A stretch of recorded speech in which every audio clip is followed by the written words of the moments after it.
6:34, I'll call the Hamilton Board of Selectmen meeting to order for Tuesday, January 19th. And we'll start with a roll call attendance here. So we'll start with Bill. William Olson here. Darcy. Darcy Dale, aye. Here. Rosie. Rosie Kennedy here. Jamie. Excuse me, Jamie Knudsen here. And myself, Sean Farrell here. Welcome, everybody. Let's see. Tonight we have, we'll call it order. We Pledge of Allegiance before I forget. We get ahead of myself here. I pledge allegiance To the flag of the United States of America and to the republic for which it stands, one nation, under God, indivisible, with liberty and justice for all. All right, thank you, everybody. So we have a good handful of board and committee openings. Let's start with Council on Aging has, excuse me, 2 openings, which we have on our agenda tonight. Human Rights Commission has 5 openings. Hamilton Historic District Commission has 2 openings. The Zoning Board of Appeals has an opening. The Community Preservation Committee has an opening. The Conservation Commission has an opening. And the Open Space Committee has an opening. So quite a few openings, and also nomination papers. I think, correct me if I'm wrong, Joe, on the 29th, I think can start to be pulled for all open positions we have.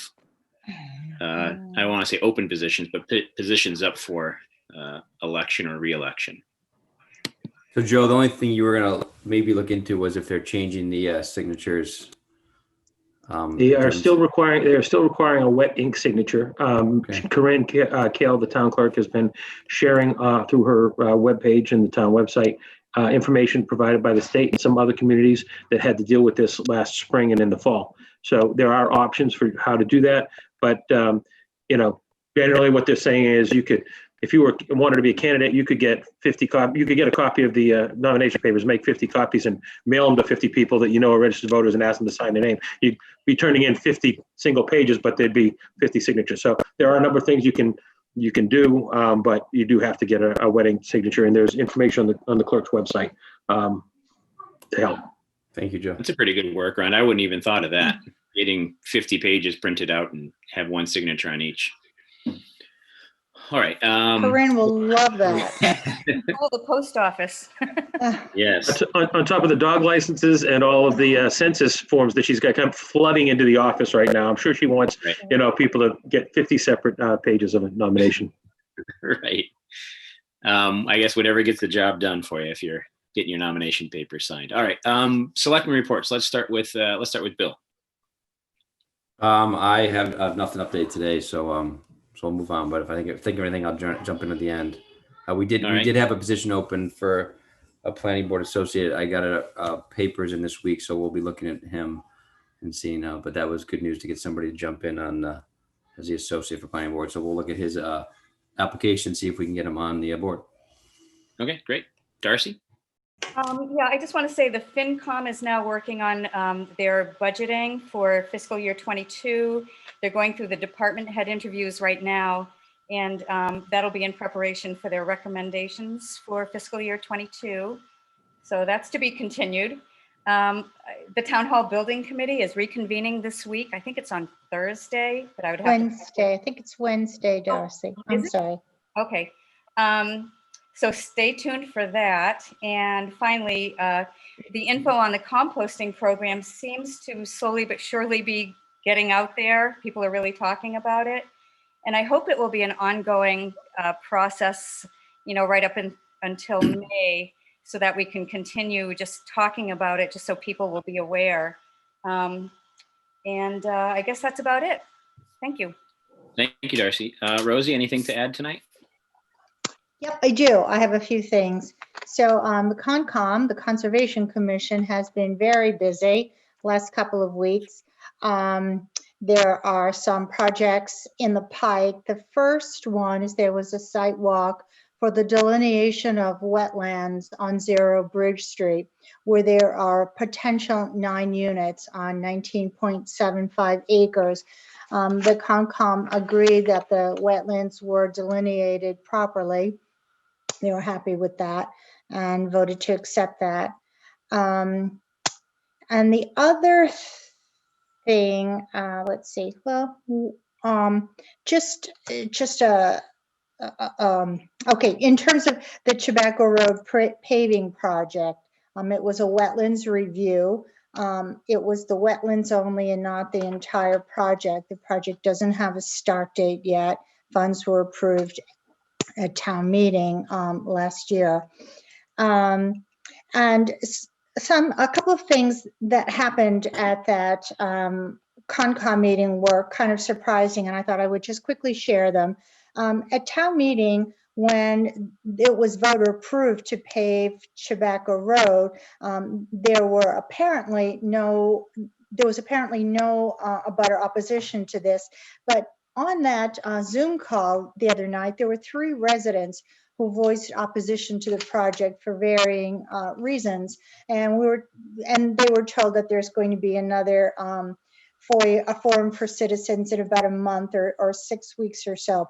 But just in general, some of the concerns were a narrow winding road, concerns about speed, concerns about parking along the road. I drove down that road the other day, and indeed there were a multitude of cars parked on that, and I too worry about the speeds and parking and people trying to get in and out of their cars to go and walk in the woods. So that's something that I think eventually will need to be addressed.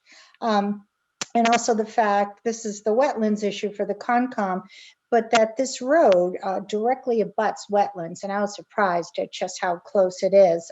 Nothing can be done about it. The road's existing. There will be some improvements to the abutments in was it Beck's Pond, which is in dire need of that. So I was happy to see that they were going to do that. And then the other thing, which is not yet in the hands of the Concom, but there have been a multitude of resident concerns. I'm the liaison to the Tobacco Woods Management Committee, as well as the Concom, so I have gotten probably double the number of concerns about a potential 60 units at 133 Essex Street. And the majority of the concerns are about the fragile watershed and the wetlands. And I'm sure that the Concom is going to be looking very carefully at that. So that's the Concom report. And I just have a small report about the Town Hall Building Committee regarding a potential site that was there and needed to be looked at by the Town Hall Building Committee, and that site is the 300 Bridge Street, the old Clark Estate. It used to be the United States Equestrian Team headquarters, but people had talked about that as a potential site for Town Hall. There are 10 acres with the property, which would certainly be helpful in terms of town playing fields. So I, as a member of the Town Hall Building Committee and a selectman, I contacted Justin Manning, who is the auctioneer, and asked him about a walkthrough so that the Town Hall Building Committee could reasonably assess the condition of the building and think about costs for renovation and upgrades. And so I was told by Mr. Manning that because it's an absolute auction, there are no walkthroughs available.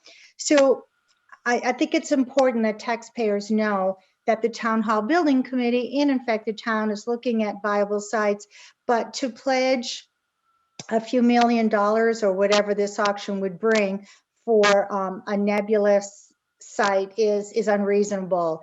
And so obviously we will not be bidding on that property, but it's important that we do our due diligence and investigate every potential possibility for Town Hall.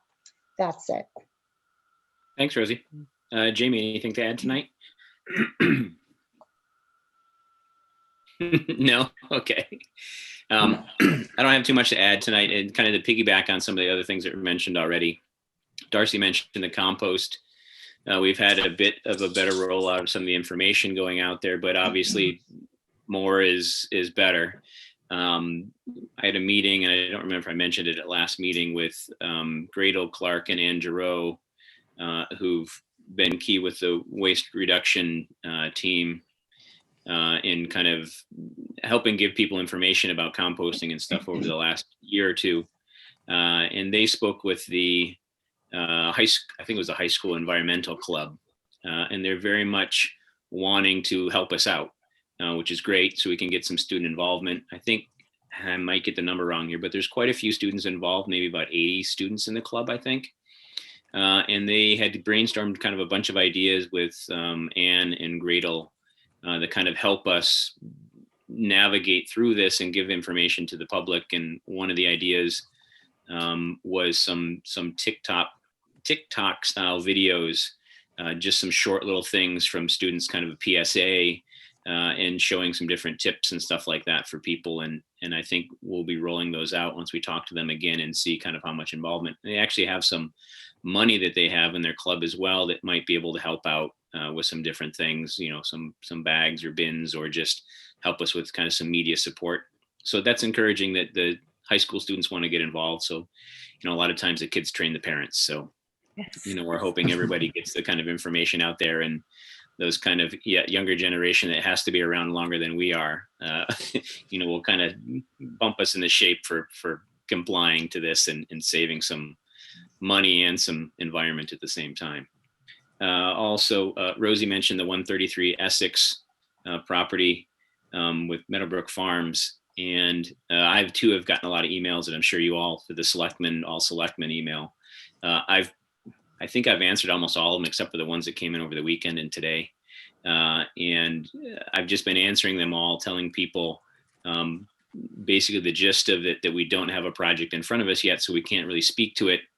And it's more so the planning board that deals with this, with the planning and zoning, and not the Board of Selectmen, but that people will have every opportunity to show up for public meetings and public forums and voice their opinions about the project when it does come to us. But until something is in front of us, we really can't comment on it because it's all speculation at this point. So I've kind of been fielding all those emails and reassuring people that, you know, we're hearing them and we understand their concerns, and we have concerns as well, and they'll all be addressed, you know, as the process goes along, and make sure that people have their voices heard and that they feel like they're, you know, getting the word in and having some kind of influence on the planning board and how the process works.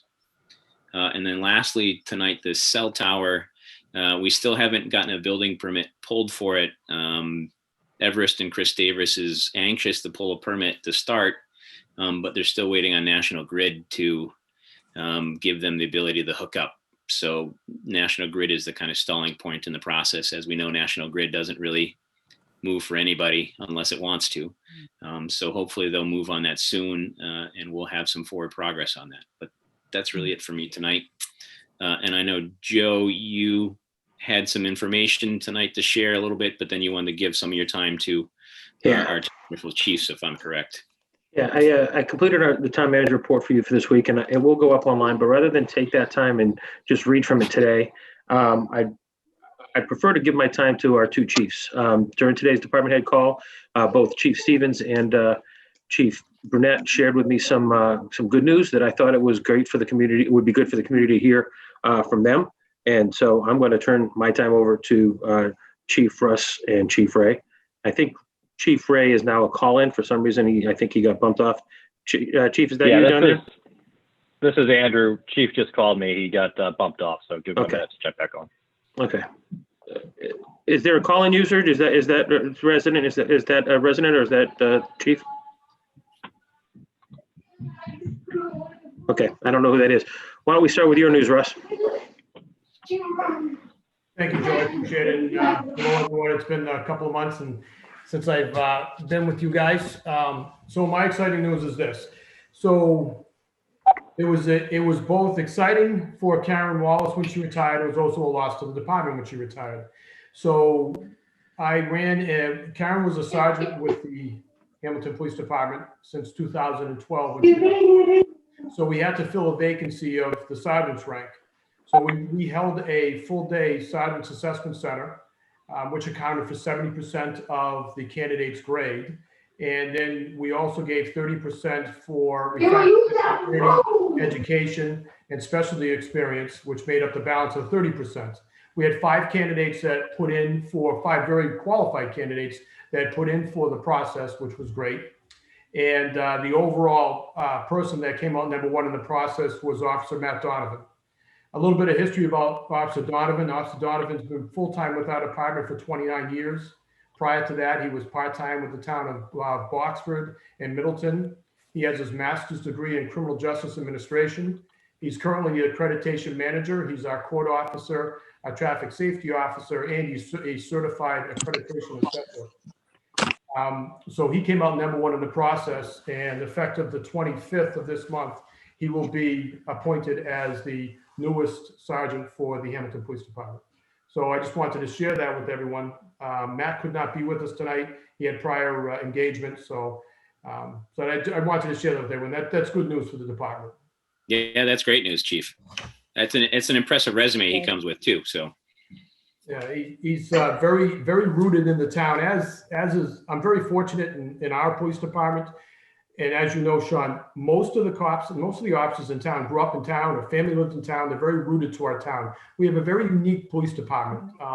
And I've traveled all over the state. And when I was president 2 years ago of the Mass Chiefs of Police, I've been all over the state. And we are very fortunate to have the police department and all public safety, the dispatch and fire department that we have.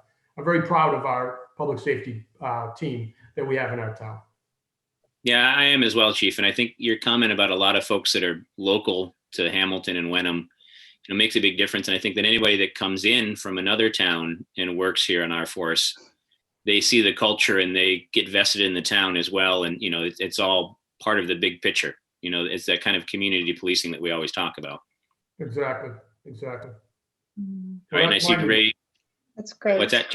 I said, thank you very much. That's my yeah, pleasure. thank you. And I see Ray's back on. How are you, Ray? Doing fine. Sorry about that. I'm here at the fire station, and the internet at the fire station, the Wi-Fi is not very good. I probably should have gone home, but I was working late anyway. So, so I don't know if you guys can see Andrew Allison. You want to say hi, Andrew? Yep. Andrew, you got to He's on unmute. mute, yeah. I'm not very experienced with Zoom. Hi, guys. Hi, guys. Hey, Andrew. This is Andrew Allison. He's a 20-year veteran of the fire department. Started very young. He basically taking after his father's footsteps in a good way. He's worked in the fire department, like I said, over 20 years. He was promoted to lieutenant 8 years ago. He's worked long and hard through his career. Definitely just it's a deserving promotion for him to captain. He's got his bachelor's degree in mechanical engineering. He's got his master's degree in fire protection engineer. He's a certified investigator. He's done numerous classes at the Mass Fire Academy. He's got certifications with the Mass Fire Academy, and not only that, he has the experience with the citizens, residents of the town of Hamilton. He's lived in the town. He knows pretty much everybody. He's got the dedication to service, to make sure that the townspeople are taken care of the way that they have felt accustomed to over the years. He's, like I said, he's been on the call department all these years. His father was a captain. And he puts his heart and soul into the job. He, most weekends you'll find him at the fire station, working weekend shifts. He's one of my guys that'll come out all hours of the night to medical calls, to fire calls, you name it. He's got one of the highest percentages of the calls that we have during the year. You guys got any questions for him? Good choice. Great choice. Thank you. Yes, congratulations. Thank you very I much. would say Andrew's one of those Congratulations, Andrew. that when you go down to the station, he's one of the the faces that's kind of a fixture there. So congratulations on moving up. I think it's well deserved. Thank you very much. I'm actually very excited about the promotion. I'm really excited about continuing to work with all of our department, especially with the chief, who's going to have many more years in this role, so we can continue to support him in it. And thank you guys for having the faith in me to take on this role. Great. Thank you. Thanks, Andrew. Good job. Yeah, I think I wanted to take some time, Sean and the board members of the board, I wanted to take some time to let the chiefs brag about the departments a little. Obviously, this has been a long year for everybody. The retirements of Karen and Kirby Brand were tough for the departments. It represents a little bit of a loss of experience and such, but it also creates opportunity for very qualified, very engaged and polished employees that deserve the chance to step up and continue growth in their career. So I'm very happy for them, and I was very pleased to have the Chiefs be able to join us tonight to announce that. Great. Well, thank Appreciate you. it. Thank you for having us. Thanks. All right. Next on our agenda, if I can find it here again, we have our public comment section. So if there's anybody on the call who wishes to make any comment that's not already on the agenda, you can do so now. Pretty small audience today, at least on the Zoom. All right. Moving on to our consent agenda, we have two items. Approve minutes of the December 26th, 2020 and November 9th, 2020 meetings. And accept a donation to the Hamilton Fire Department.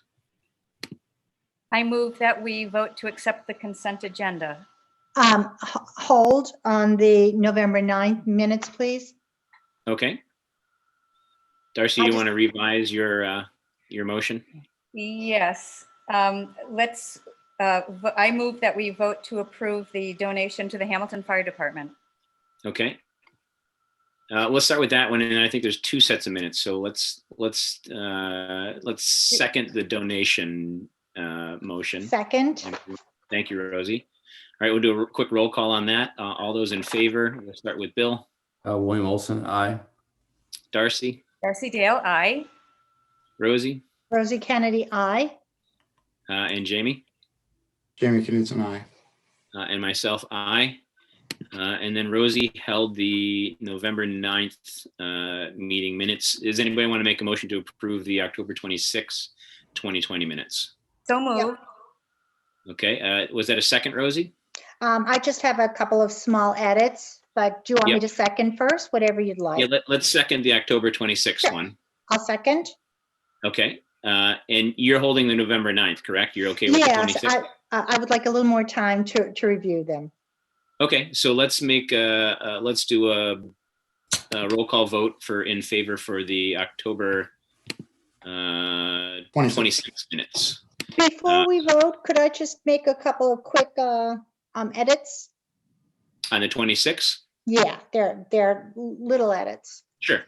Okay, so on page 5 of the packet, page 5 of 29. Ooh, where are the pages here? Where it starts with the town manager reports and board openings, that page? Yeah, it's just, geez, okay, I'm sorry. For some reason, the pages are not coming up on this version. Joe, would you be able to throw up page 5 of the packet? Apologies for the, let's see, okay.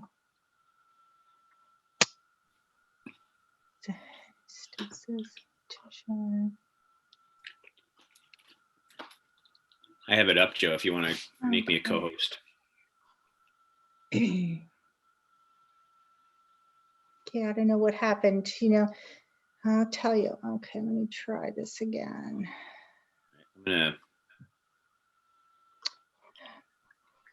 I'm gonna share my screen here. Okay. See. Okay, can everybody see that?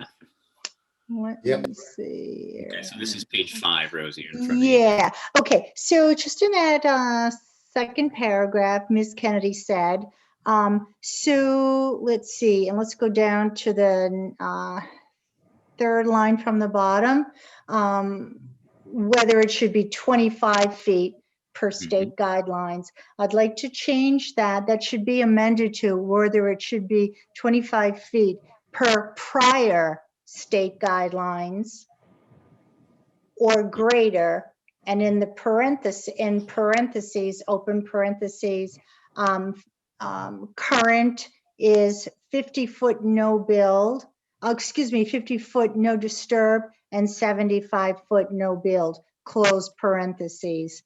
And and since it is a large size house, that's irrelevant. I would like to just omit that part of the sentence. So shall I read that again just to make sure that our minutes taker gets it correctly? Yeah, go ahead. Okay. Whether it should be 25 feet per prior state guidelines or greater, open parentheses, current state statute is 50-foot no disturb and 75-foot no build, close parentheses. Excuse me, and where I amended per prior state guidelines, that should not be guideline, that word should be state statute and not guidelines. Okay, so that's it for that. And then just on page 11, there's another, just a small edit.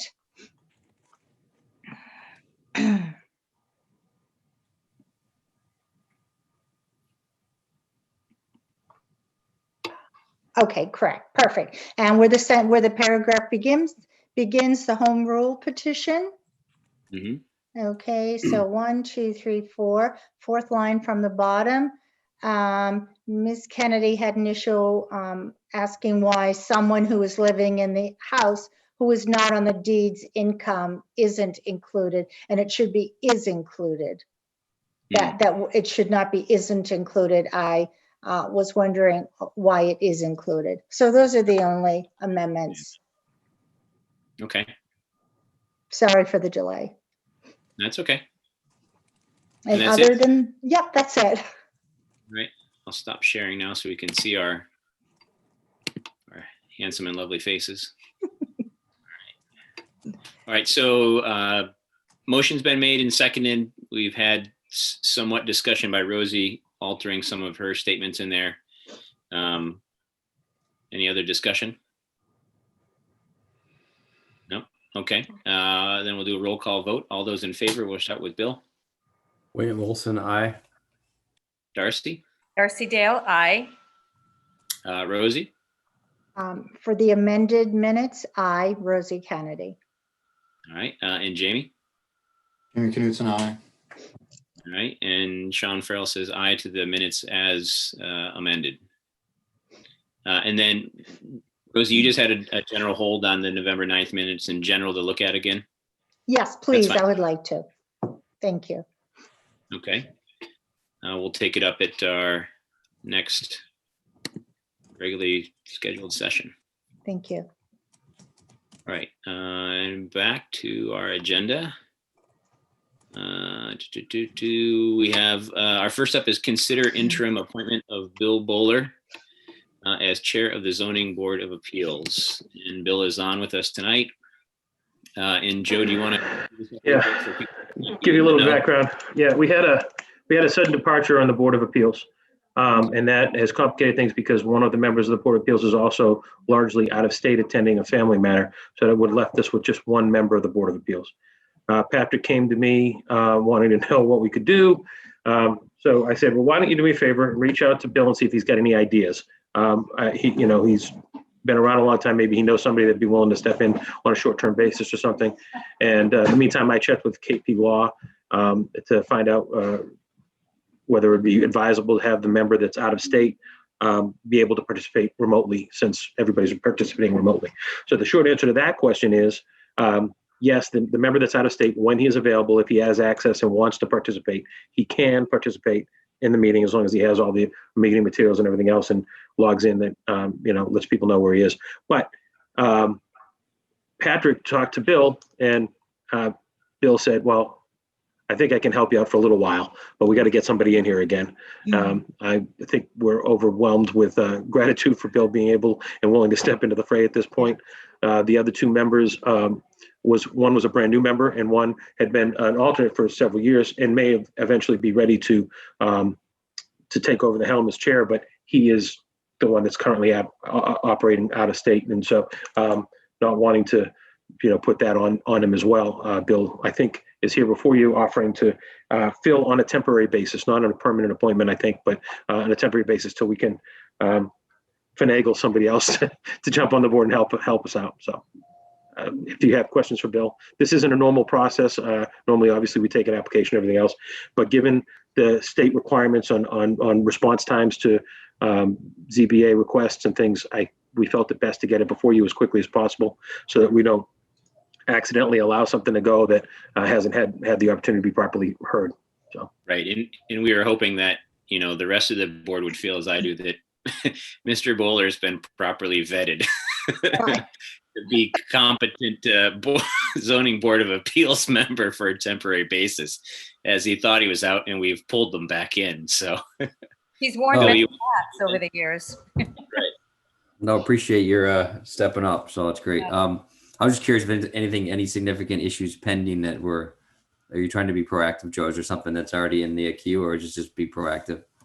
I don't know of any, to be honest with you. I'm just trying to be proactive. Like I said, there's 30, 45, and 60-day requirements depending on what you're looking for. And if somebody comes in on a 30-day or it makes a move for something, the board can't act in a certain number of days, and we don't have enough people to put together a board to have a meeting, they're gonna be allowed to go on. So I don't want to put us in that position. I think it's better to have a board ready to handle whatever comes before them. So right, we the Asbury Street project, and there's a few other things that may be coming up, and plus just general kind of this. I don't want to demean the smaller items, but septics and things like that, will require attention. Yeah. My only questions may be more for Joe or whatever, but it's just like procedurally, is it okay? Like, because, so we didn't advertise the position, all that kind of stuff. So I understand, I'm not trying to throw a wrench in the works. I'm just asking to make sure that. No, that's a valid question. I think it's a valid question. I think that, procedurally you're okay. You're not looking to make a permanent replacement to the board or permanent appointment to the board. Bill obviously stepped off and retired earlier this year. I did not seek him out to, hey, Bill, come on back, please. We need you. We were seeking his advice, but he offered. I think that given the situation right now, it's best to avail ourselves of that opportunity. It's not going to be a permanent. I would suggest that maybe if you decide to go in this direction, you might want to talk to Bill for a minute. Either make it a date certain, or say a temporary appointment to last no longer than a certain number of months while we search for a replacement. I think that's fair to Bill. It wouldn't be fair to bring him on temporarily and leave it open-ended, and B, it just kind of clarifies for everybody that we're not trying to do anything under the cover of darkness or pull a fast one on anybody. We find ourselves in a period of need. We're going to move to fill the need immediately, but so we can protect the town's interests. But we are definitely searching for a candidate for the a full-time candidate for the zoning board of appeals. Bill, any you want to? Well, yeah. I mean, Patrick called me because to see if I had any suggestions, and I have been working with him. I've been reaching out to people, trying to get them interested. But as you know, you read the list of open board openings at the beginning of the meeting. People aren't falling all over themselves to sign up. So I'm going to continue to try to interest people. But in the meantime, I would be happy to step in. It's not rocket science, but I think it is good to have somebody with some experience as chair. So.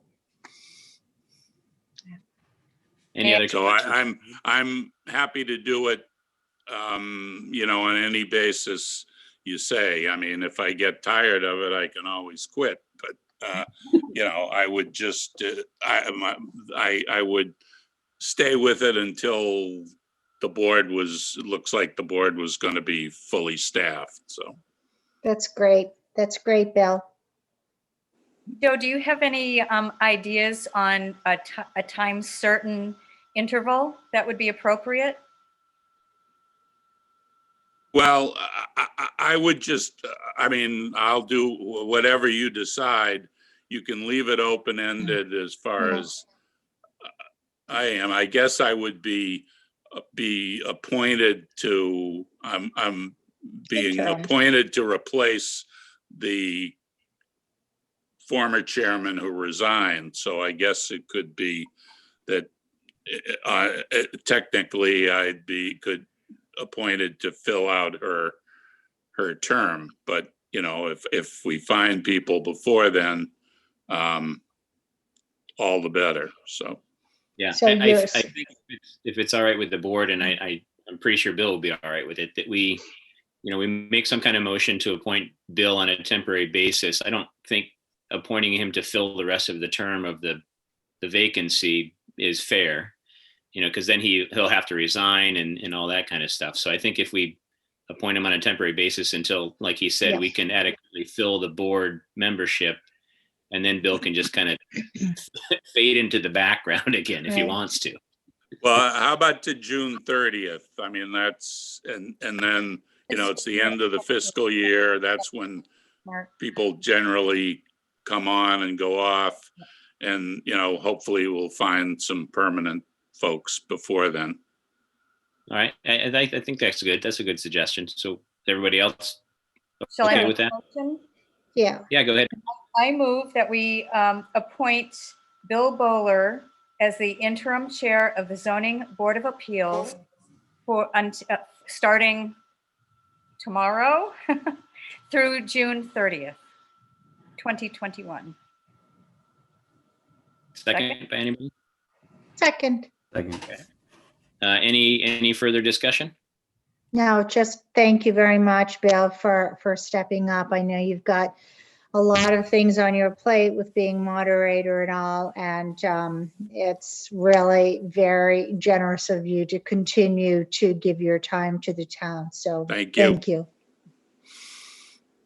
All right, we'll take a roll call vote then. We'll start with Bill Olson. William Olson, and thank you again, Bill. I give you an aye. Darcy.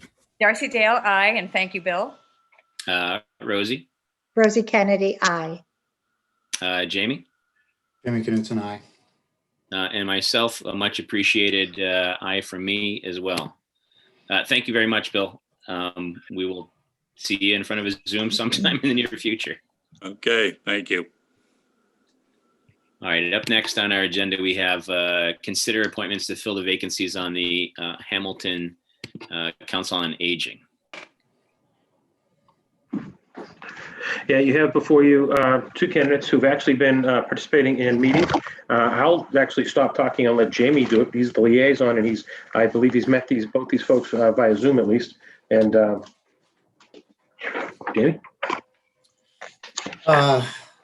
Yeah, I have met them. I do need to figure out some different way, because I always end up only participating in the first half an hour of the Council on Aging, because I then have the Hamilton Development Corporation, and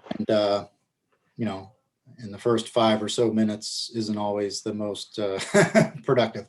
But yes, I have met them and they seem to be appropriate, and now they have both. They have the recommendation of the Council on Aging as well, so yeah, and I certainly participated in a good 4 or 5 meetings with each of them on. So they have been participating for a little while now. I think both these folks were being groomed to be alternates. As you remember, we had kind of expanded the opportunity for people to have alternates on that committee, for the board to have, for that council to have alternates. They were participating with that intent, and in the interim, new openings came up and they needed to be pressed into service. They both graciously agreed to be full-time voting acting members in the committee. And like I said, the board did vote to recommend their appointment. And I believe, is it Christine? She's actually been, Catherine Miniton has actually been providing the Zoom account for the COA to meet lately. So we definitely want to say yes to her because she's been using her Zoom account to help them meet. So. Any other discussion? Are they here tonight to say hello at all, or are they not? No, I don't believe they're on. They're not on. They're not on currently. They were notified of the meeting, but they didn't come. Sorry about that. Okay. Anyone want to make a motion? I move that we vote to appoint, I don't have their names in front of me. Catherine Minition and Adam Strozer. Yes. What was the first one, Catherine? Catherine Minition, Minnetyan. Okay. And Adam Strozier, Strozier. Catherine Miniton. Catherine M. and Mr. Strozier as the to fill the vacancies on the Hamilton COA. Perfect. A second. Second that.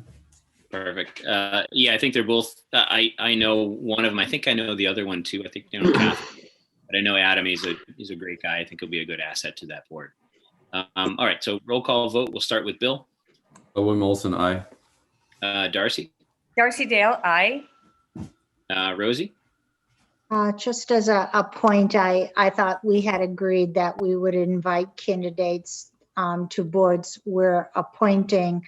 And I wholeheartedly support both candidates. I looked at both of their resumes, but I think in terms of following our procedure in the future, I would appreciate having an opportunity to say hello to them. That said, Rosie Kennedy, aye. Thank you, Rosie. Noted. Jamie. Jamie Knutson, aye. Yeah, and myself, Sean Farrell, aye. And Joe, just make sure next time that we give them the invitation. All right. All right.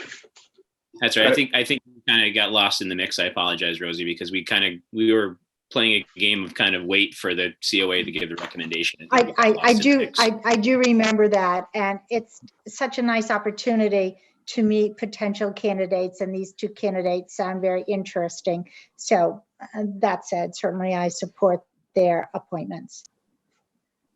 It's also an opportunity for the citizens, senior citizens, to see who they are and right, put a face to the name. Yep. Yeah. All right, and now we have, I think, a water abatement consideration of a water abatement at 710 Bay Road, and that's in your packet somewhere. And I know we have Tim on the line. If we have any questions about it. If there's no questions, I'll entertain a motion. I move that we pass the water abatement application for 710 Bay Road.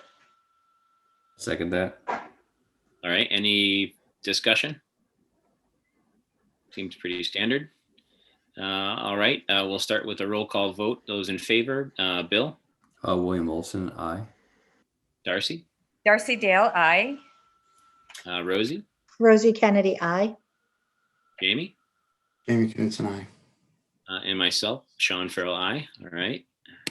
Motion is approved. And up next, we have the Human Rights Commission forum discussion. Sean, could I ask, just as I know it's out of order, but could I ask if the board would entertain taking Tim Olson out of order? You have no more votes before you this evening. And as Tim's here to provide a report, I'd like to try and lessen the damage to his time, his personal time, if we could hear from him before we take up the other matters. Absolutely not. No, just kidding. No, I mean. Hi, Tim. Sorry. When I looked at the agenda, I probably should have just moved it up if that was okay with everybody, even before I sent it. So that's totally fine. If everyone's okay with that, him head nodding, hopefully. All right. So, Tim, you want to give us a report? You got your hair all combed nice. You're ready to go. Look at this. Yeah, I look. Yeah. I'm good, right? I gotta get a haircut. And I told him to shave too, but he didn't listen to me. So It's winter time in DPW. You gotta play the role. So I'm here tonight to, first of all, just give you a little rundown of what we are currently working on, and obviously to answer any questions you guys have outside of what I'm going to talk about. I won't take up much of your time, but I wanted just to give you some highlights of what we are, DPW is currently working on, not only myself and the administration piece, but also guys out in the field, and what are kind of up and coming spring projects, summer projects are ahead of us. So biggest time consuming project right now is obviously the compost, the change into the new collection program. I think we've done a pretty good job getting some information out. I know we can always do better, but I think we're having a lot of people calling in, not so much in disagreement, but just more educational, wanting to know what the program is and how to get a green bin, how to get an exemption, what are exemptions. So a lot more education than disagreement, or so that's good. Right now we've had 80 green bin applications. We have delivered 35 of those 80. We have on order about 168 bins that are supposed to be here by the end of the month. So we're going to have plenty of bins to cover those applications. I'm sure we'll get some more coming in after the February 1st rollout. But I did put 2 orders in, so we should be having them at the end of the month. For exemptions, we've had just about 40 exemptions. We haven't got exemption stickers yet. I did reach out to our distributor. They are still working on them. They thought they could have them by the end of the month. It's going to be a soft rollout anyway, but we're just trying to get everything put together by the end of January. What our plan is on the exemptions is to physically go to each residence, look at their compost facility, compost unit, and then bring the sticker. And if they are in compliance with a normal composting facility, and you can see evidence that they do compost, we would then distribute the sticker to them. We have had a couple commercial exemptions. I believe we've had 1 medical exemption that's been submitted. Again, I haven't gone through them. I haven't I haven't voted for any of them or approved or denied any of them. More so just waiting for stickers to come in. But we've had about 40 of them. And then the other big thing in the compost is Joe and I need to get back together and try to finalize a contract with Brick N. I've had numerous people asking me where it goes and what do we get out of it. And I think it would be good to get that on paper with him and to be able to increase some, I guess, more incentives to the town residents, but have it on paper that this is more of what he's Brick End is signing on for. We've had, over the past few years, we've had this pile of compost out back. Last 2 years, I've been fighting, with nothing on paper, I have nothing to go off of besides asking him for compost. Residents do use that. We do. It's very somewhat intense, kind of a free-for-all, but we do monitor it. We do try to eliminate the misuse of the stockpile. But I think having 2 or 3 throughout the year would greatly improve that and reduce the efforts on our part. So something that we need to, Joe and I can talk about and try to get that thing going. Because I think with us generating more compost, that's when the questions get asked. And I'd like to have an answer for them of what they can see in return.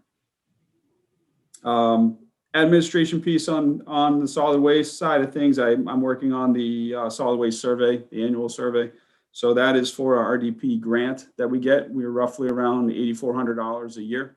that can go for any, mailings. It can go for compost bins. It can go for recycles, materials, educational pieces. So it's basically free money that the state gives us for me to do put some numbers together and submit the report. That's due February. So I've been trying to gain all the data for that, and hope they get that in within a week or so. Under facilities, we're busy working. I know Mark Shaw's been busy up there at the Patton Homestead. We're renovating some interior, some bathrooms to get ready for the vendor there. Mark's done a great job leading the charge there to try to get that building ready in the next, few weeks. We have had a roof leak at the public safety building that it's been a little bit challenging trying to diagnose where the leak's coming from, but we think we have it figured out, and we have a contractor coming shortly to find and fix and patch and replace a lot of some of the shingles and sheathing and I think some of the flashing as well. Rosie touched on the town hall project earlier, part of that committee, so I'm happy to help where I can. I guess that we're meeting, I believe, this week on Thursday, tomorrow. Tomorrow at 1. So happy to get going on that, and like I said, assist where I can. We are finishing up the phase 4 of the water distribution. What you'll see through town is on Bay Road right now. We have about 10 select hydrants that we're replacing. Those are troubled hydrants that have been inoperable for several years, that we are working with the fire department as well as the water department. We pinpointed 10 hydrants that need to be replaced that are critical hydrants that we are working on and should have those completed within a month or so. The favorable weather obviously helps, so we're taking advantage of that. Water treatment, we are in preliminary design for the pre-treatment system. We look to have the final design done by the end of the month and submitted to DEP for permitting by early to mid-February, after all the comments and questions are vetted. Bid docs, we're looking to have out hopefully by the mid to end of March. So that will set us up for a summer bid. There's probably a lead time, so more likely a fall project, which is after the high heavy season. It's probably the more preferred time to do the work there, fall into the winter. Everything looks good on our part. What's that? Is there a timeline on that, Tim, for construction of that? I would say construction's probably going to take maybe 8 months or so. So hopefully by that springtime, we are complete, ready to go. It's really not detrimental to the plant anyway. We are building a side of the plant. It doesn't really impact the operation of the plant, but it's inconvenient, and there will be construction going on. Just the minimum downtime, because you're kind of adding a supplementary. You'll have to stop for some production, but right. There'll be some times that the turnover and the tie-in and everything like that. There'll be some downtime on the plant, but we'll plan accordingly with reservoir levels and things like that to withstand a few days to get that and minimize as much as we can of that time. So going along pretty well. I think we're going to be pretty successful with the permitting. The system that we have in place, DEP has approved that before. It's nothing new to them. One of the reasons why we went with this type of system is because of the familiarity of the system with DEP, and don't want to recreate the wheel or bring in anything that is new and new technology, things like that will prolong the permitting process. We have to replace the fire panel over there at the water plant. It was faulty. We've had ground faults. We thought it was a heat detector, but we had a company come in and actually troubleshooted it to the fire panel. It's the original panel back when the plant was built. I wasn't here for that work. I don't know if there was reason that it was, it's only, I think, 20 years old, less than 20 years old. So it's not a high cost project, but needs to get done for the safety of obviously of the employees in the building itself. School Street well building, we are repairing some leaks over there. That is a fairly small project, but important one. It's actually the leaks were in the main building near our controls. So we had to get that taken care of. Plateau well building, there was vandalism. The door was broken into a few months ago. After the settlement through, there was a court case, there was a settlement. So we were able to now officially repair that door. Onto highway, we're just doing routine maintenance, trees, roadside clearing, Molden Street. We just did that. I'm not sure if any of you traveled out there, but the crew did a very good job on the sides, cutting the brush back, cutting a lot of the small saplings back that are too close to the road. So taking advantage again of the weather. Tobacco Road paving, big project, large permitting, large environmental project. We did receive order conditions through Hamilton's Concom last week. We have also received approval from Mass DEP. We did submit an ENF plan or application, and we did get approval for that project. We are looking to have another public presentation in mid-February. We had several people on the call on the Conservation Commission meeting that weren't really concerned about the environment or the wetlands. They were more concerned about the project and time frame, road paving, things like that. So what I did talk to them about was we were going to, now that we're a little further in, we have a pretty good roadmap ahead of us. We're going to bring them, the butters, back in. We'll have a public presentation for them to answer, ask any questions, bring them up to speed on the current design, timeframes and things like that. So that would be probably about mid-February. We thought was a good time to do that. We also have to reach out to Manchester and make sure they have, with the new roadway, we're going to need an easement. We did not go back into the original 1964 right of way. There was a lot of ledge and outcrops, and construction would have been very, very challenging. So we split the difference between where the road is now and that 1964 right of way.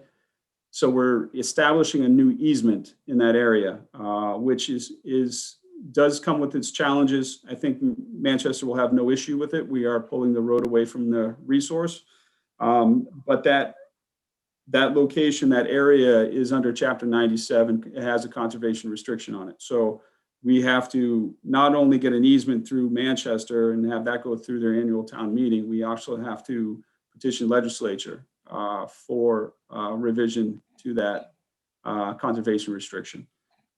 So we're going to start having to get our representatives and senators involved and just bring them up to speed.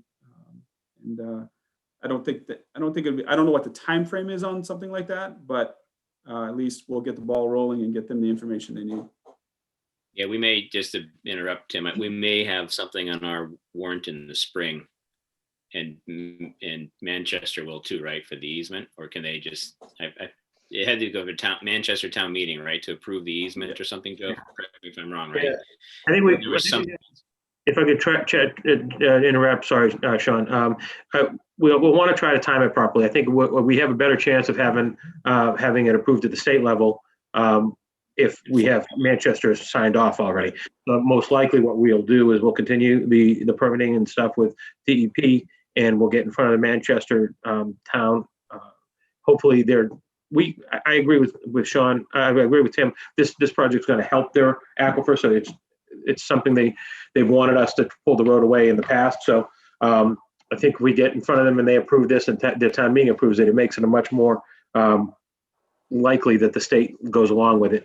And we wouldn't be giving up the conservation restriction. We'll just be moving around because the existing road is in within the conservation land too. So we're just moving things around, but we definitely want to have Manchester lining up and saying, yeah, we want them to do this with us. So.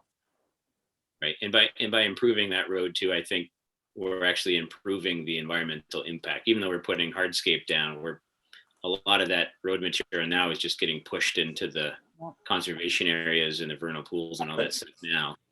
Yep. Once we pave it, you're not going to have that anymore. So it'll actually protect those areas. It sounds kind of like an oxymoron. In the new road, we'll have, Tim, some this built-in drainage spots to Right. Yeah, we have to natural environment away from Right. just going into the pond now. So right. Yep, it'll be a paved road will have its stormwater.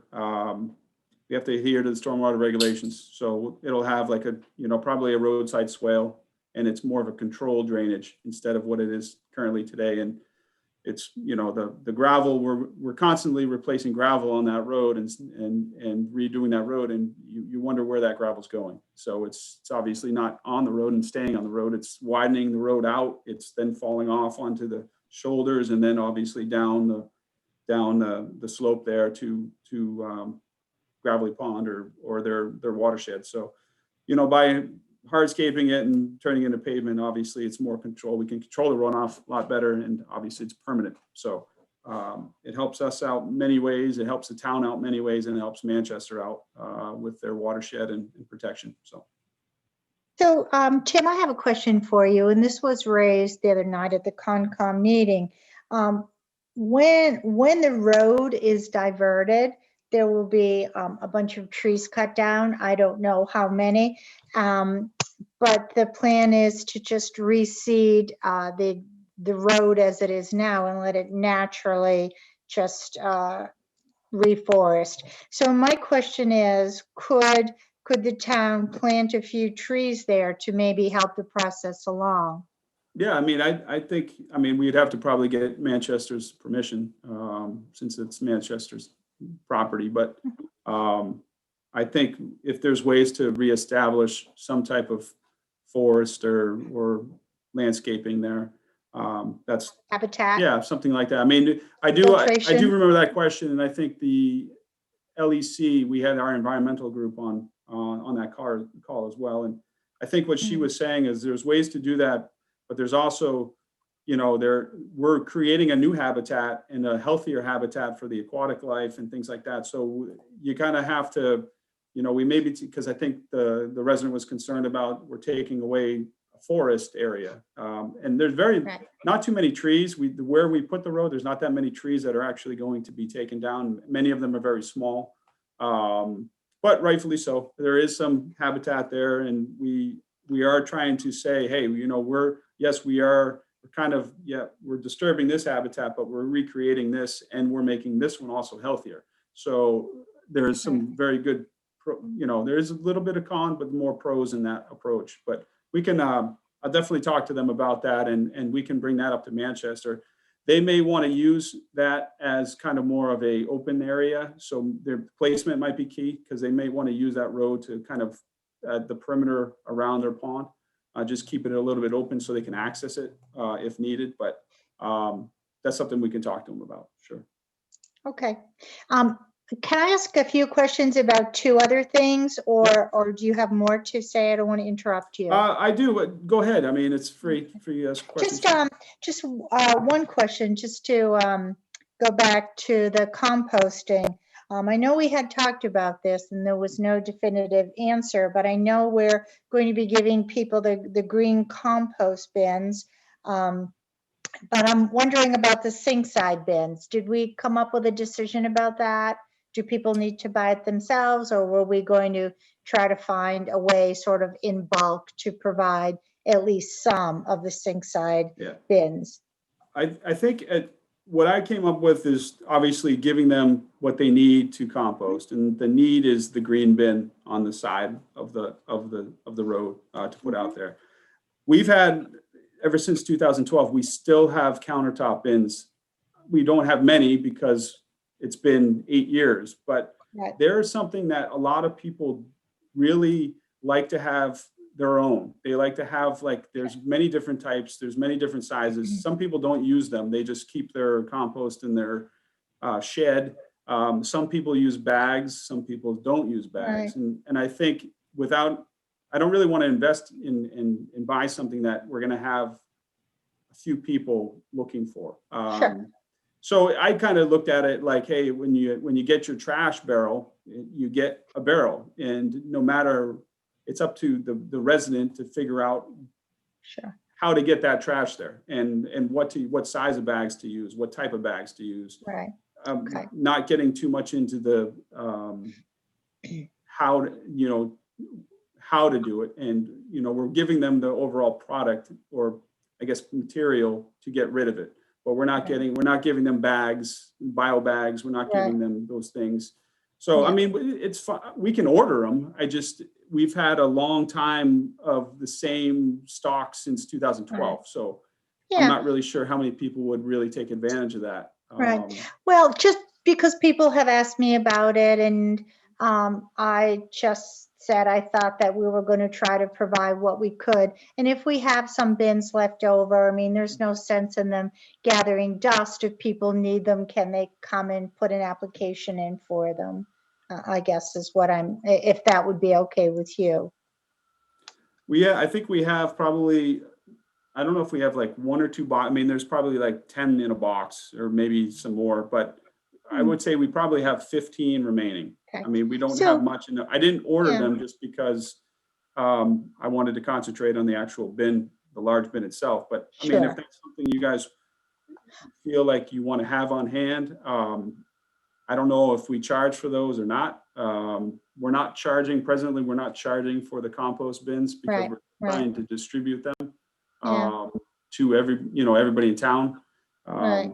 There was something to think about. Either way, I just didn't really want to. I didn't know what level we wanted to get into of providing supplying, because there's so many different types, and it's not a mass DEP or a town issued. Okay. If I could offer, perhaps we can add to the information, kind of a survey or a question, and ask people, would they want one if the town were able to provide them a resource or even a link to be able to get one? I think that, it's a good question, but we really don't know what percent. We know people don't have the green bins, and we need to provide those. And that was a cost we didn't anticipate when we did the budget at the beginning of the year. So we're finding a way to absorb that cost. I don't want to necessarily add another cost that we have to absorb if we don't know what the actual true need is.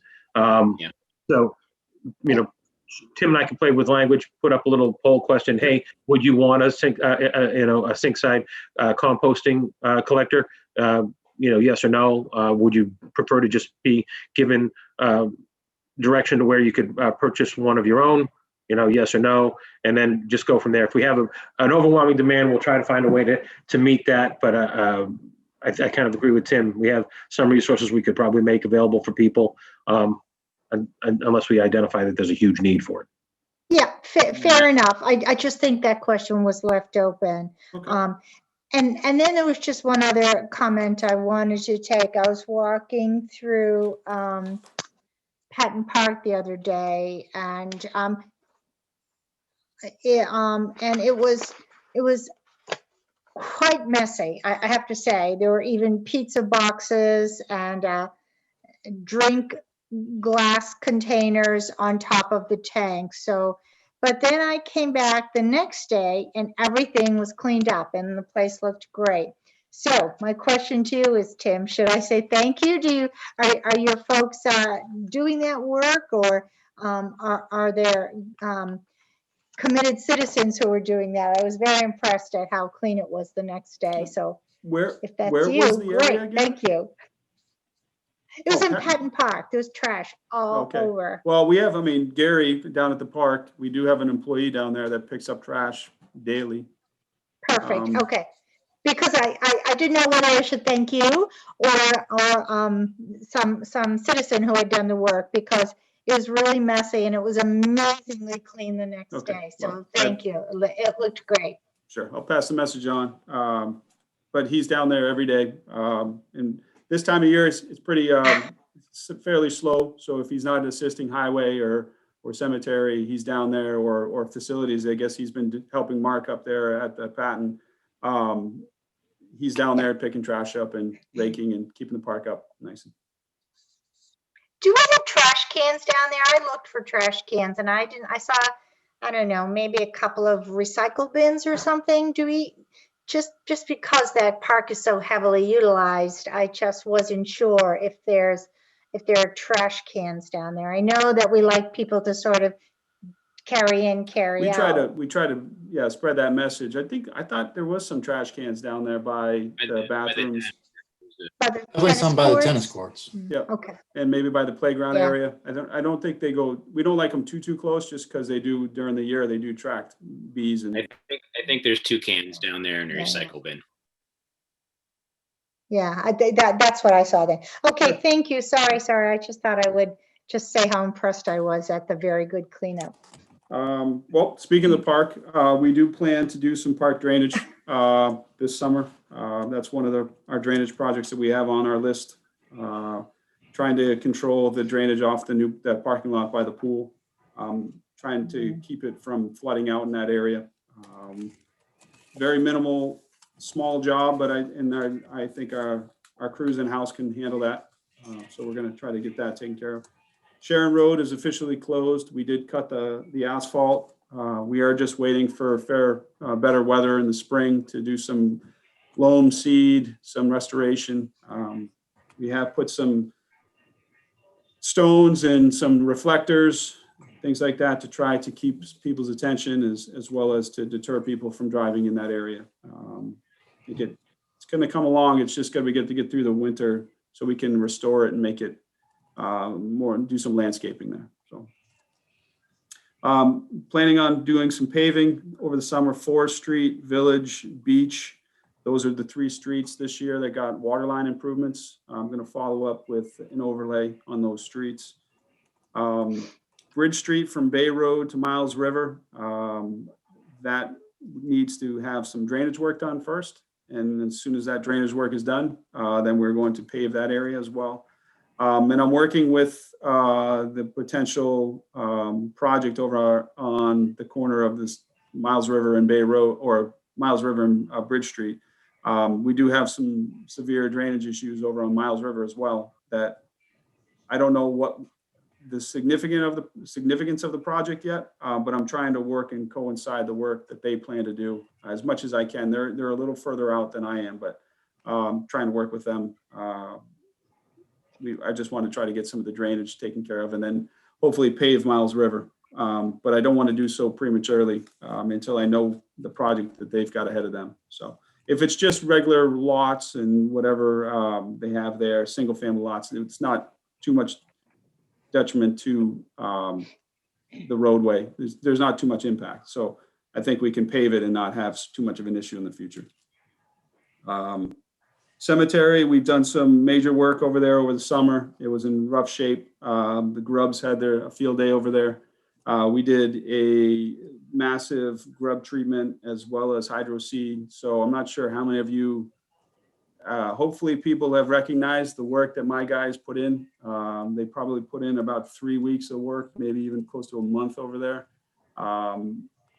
Tore up everything, reseeded, loamed or loamed, and then we hydroseeded, watered. Not too much water, actually. Mother Nature did its job, but I think in the spring, I think it's going to even come back even in more, more full. But I appreciate my guys' efforts over there. I know it was in tough shape, and Joey Shea, he's amazing over in the cemetery. He took that personally. Wasn't too happy with the condition and needed help, and we were able to put that crew together and give him what he needs over there. And I think made him happy, made him feel better about himself. It's a one-man show over there. It's a lot of land and work to do. So when you can get help over there, he appreciates it. So Tim, is there going to be, I know when we talked about this last summer, and yes, indeed, it does look great. Every time I go by it, I'm very impressed. My question is, we had also talked about a maintenance program for the for the grubs. Is that in the works as well? It is. Yep. It's going to be an annual. I think it's probably going to be May. That's more of the preferred time, April, May, wet season. You get them before they grow. You get them when they're close to the surface. Small, larva, I guess. I guess I don't even know if they look like larvae, so I'm not sure exactly what they are. Young, small grubs, you get them that time frame. Yeah. One other thing in the cemetery that I did bring up to Joe a while ago, and it was more just at a conversation, and this is strictly conversation as well, as we need to take a look at our cemetery rates, looking at, they haven't been changed in a long time. Looking at some other comparable towns, we are very, very, I wouldn't say cheap, but we are it's a good price right now to buy real estate in Hamilton, compared to some of the other towns. So that's just something to consider. We have had several times lately, we've had a lot of funerals. They've been all weekend. That's all overtime for my guys and for the cost to the town. So we want to make sure that our rates are comparable to other towns and cities locally. So that's something that I can put that together and have for consideration. I don't know if that's, I'll work with Joe on that, and then we can come in front of you if determined to be the best interest of the town. Biggest news, my mechanic is retiring. He's been here for over 37 years. He's retiring in June. So I'm looking to hopefully hire his replacement. I'd like to hire 1 to 2 months ahead of June. I know that's this fiscal year, but I think it's important that we cross-train somebody. That's a very critical position. It's going to be a hard person to replace. But I've been working with Joe to see what our options are, to have somebody at least come in here for a few weeks, hopefully a month, maybe even more, to learn from Rick and kind of be caught up to speed before he retires. So it's a big loss, but he's not going too far. I know where he lives, so we'll be able to hopefully, and his son works for me, so that's a good thing. We have some cross ties, so but that's a big loss for me. It's going to be a hard position to retire or to replace. Admin, just budget, capital, and we are still in conformance with the stormwater permitting. We are in year 3 of the permit. Been doing a very good job with the assistance from Weston and Sampson. So there's no issues there. We've been in conformance. Our plans have been approved, submitted on time. And the only other thing is lately I've been working on the master plan, helping Joe with the procurement side of the master plan RFP. So we hope to get that out in the next, by the end of the month, I think is pretty good time frame. And I am available for questions. I know I threw a lot at you, and I always do every time I come. So. So what have you been up to?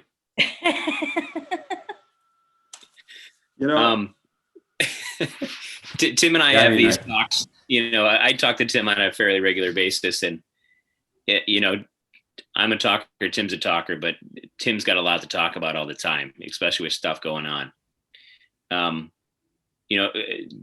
Judging from kind of all the balls you have in the air, Tim, got a lot of big projects going, and the little ones just don't stop coming in.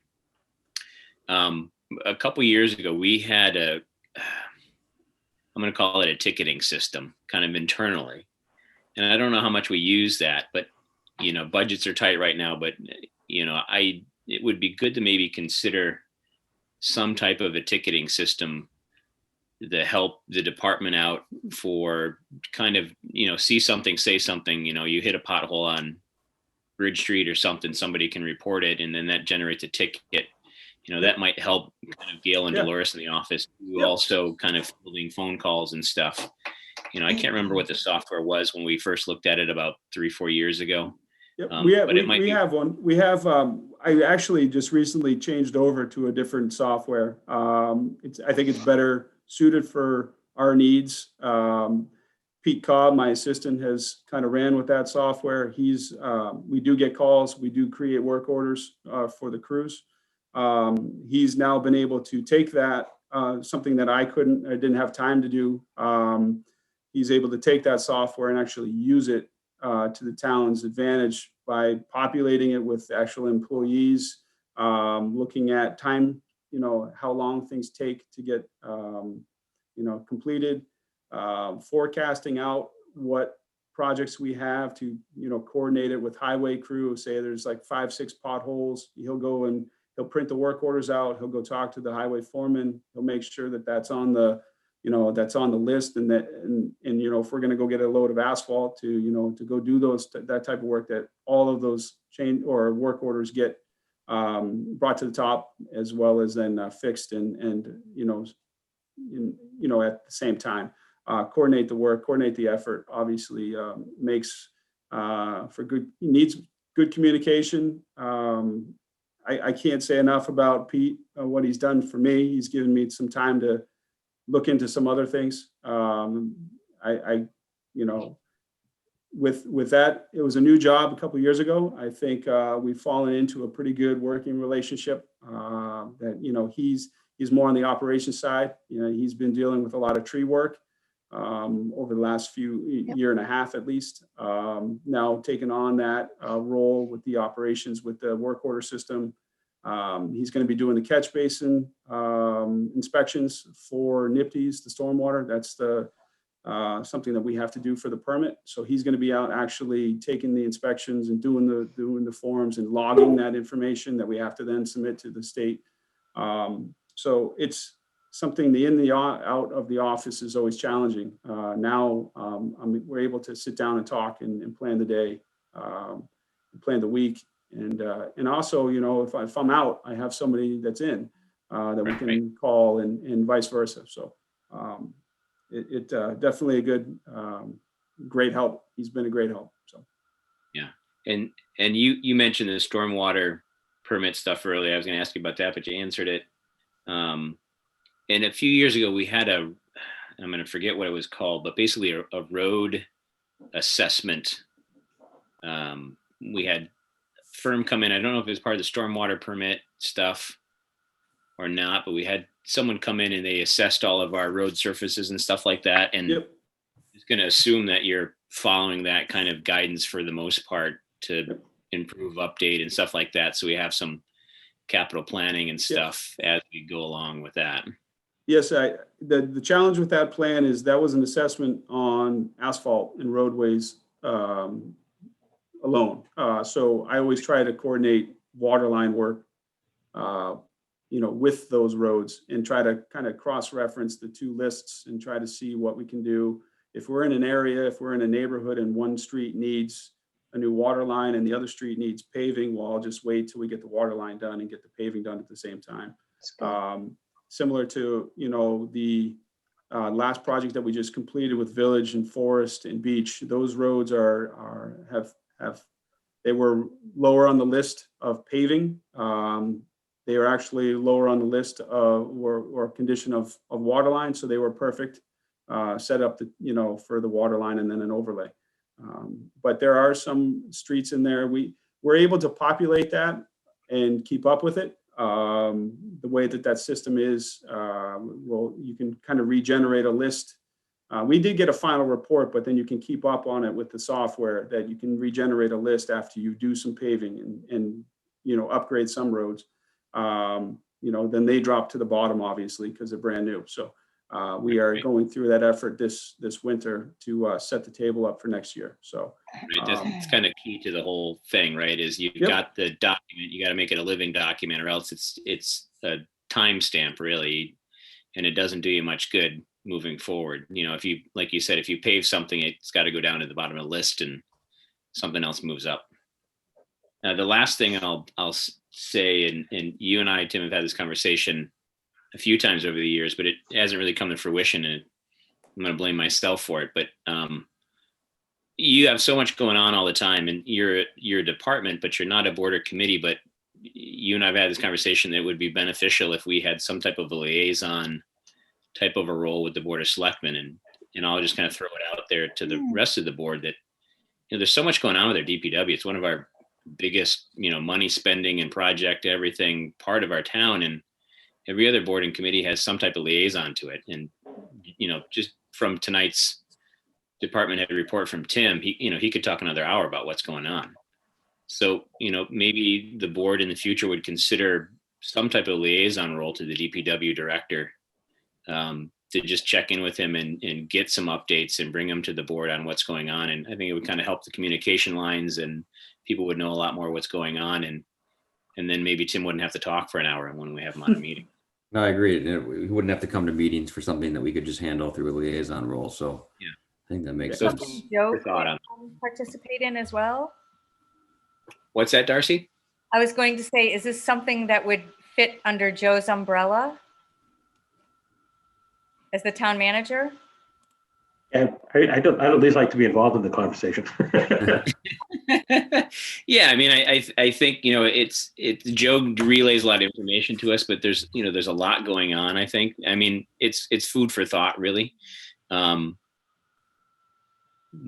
all. Yeah, the biggest thing that I see is, Joe's obviously got a lot of things going on as well. And it's some of the things that it would benefit me to have, like, if you guys hear something out in the community, Yeah. sometimes I don't hear that, or I'm not on Facebook, or, maybe it's brought up at one of your meetings, and then I get it, the next day or whenever that I talk with Joe, or I get an email from Sean or whatever it is. But then that follow-up, that circle back, that it's not something that I'm not working on. It's, I might not be back to you for a month, but that doesn't mean I'm not working on it. You know what I'm saying? So then that person can just kind of continue. Maybe there's a meeting or two between. That person could sit down with me, come in, or write me an email. We can talk on the phone for a while and just say, hey, this is, we did get this a month ago. Tim says, we're working on this X, Y, and Z. It's just to keep, instead of me rambling 2 pages of notes, I can keep up with, the phase 4 water. I can give you guys updates. It's almost like a Facebook page. It's almost like an Instagram. It's almost like something that, or a Twitter page that I'm just putting out, just spatting out information. But I would do it to a certain person that can then bring it to the committee. So maybe you guys have had another question during that month that can then be addressed by that person instead of me coming and scheduling a meet. Maybe just, I don't mind coming and talking to you. I don't mind that at all. There may be things that need more update. And it's something that may need to be a larger, more lengthy conversation that Joe and I don't have time to necessarily do that all the time. So maybe it's more of a email, or maybe it's more of a sit down conversation to talk about it and to discuss it. And you could also provide me the feedback that you're hearing in the community. If things have changed, or the chatter, just something to think about. I don't need a committee. I'm not asking for the Public Works Commissioners. I'm just asking, would it benefit you as a selectman to hear more routinely of what DPW is doing, instead of me coming every 6 months or 4 months or whatever it's been. That's right. Maybe Joe's report has a DPW corner or something like that. Yeah, that's an idea. That's a good maybe idea. it has a little bit more about ongoing projects. We talk about kind of tracking things, and to Tim's point, where we have projects that have a start date, but then Tim's working on it in the background for a month or 2 months or something, and we don't hear too much about it until it's kind of getting to the end of the project. Sometimes in that midpoint, it's good to have a check-in or something like that. And, maybe Joe's having more conversations with Tim about kind of ongoing things and say, oh, this is still going on. We put this out to bid, or we're writing the bid documents or something like that. Just some of those kind of small updates. And then, I kind of see the town manager report is good information to have, but it opens a gateway to go back and ask questions to Joe and whoever's involved to get more information on. It's always kind of a topical view of stuff, and if you want more details to follow up with it. So maybe there's a little more kind of communication between Tim and Joe, or Tim and us, or whatever the dynamic is, that we get some updates, because Tim's got 1,000 things going on at once, and Joe's got pretty close to the same. So just trying to get more dialogue, I guess. Not dialogue, but more information for us to know. Yeah, I think my comment would be that I think it would be good if Joe had some time to update us every now and then about larger projects that are going on, because it's interesting. Citizens are always asking, and sometimes I have no clue what's going on, and I have to get back to them with information. But the other thing I wanted to say is some of the things that have gone on around town and people have come to me about. I've really enjoyed and continue to enjoy checking in with Tim and Pete about issues. They're really responsive. We can troubleshoot how to best solve the problem. I really value their advice, their input, and their expertise. So I do enjoy talking with them both. So that's sort of my input about that. I like talking with them directly when there's something that needs to be solved. All right. Any other questions for Tim before we let him go? No, No. thanks for the update. It was very informative. It's good to hear everything you're working on. There's more, but those are the highlights. I'm just kidding.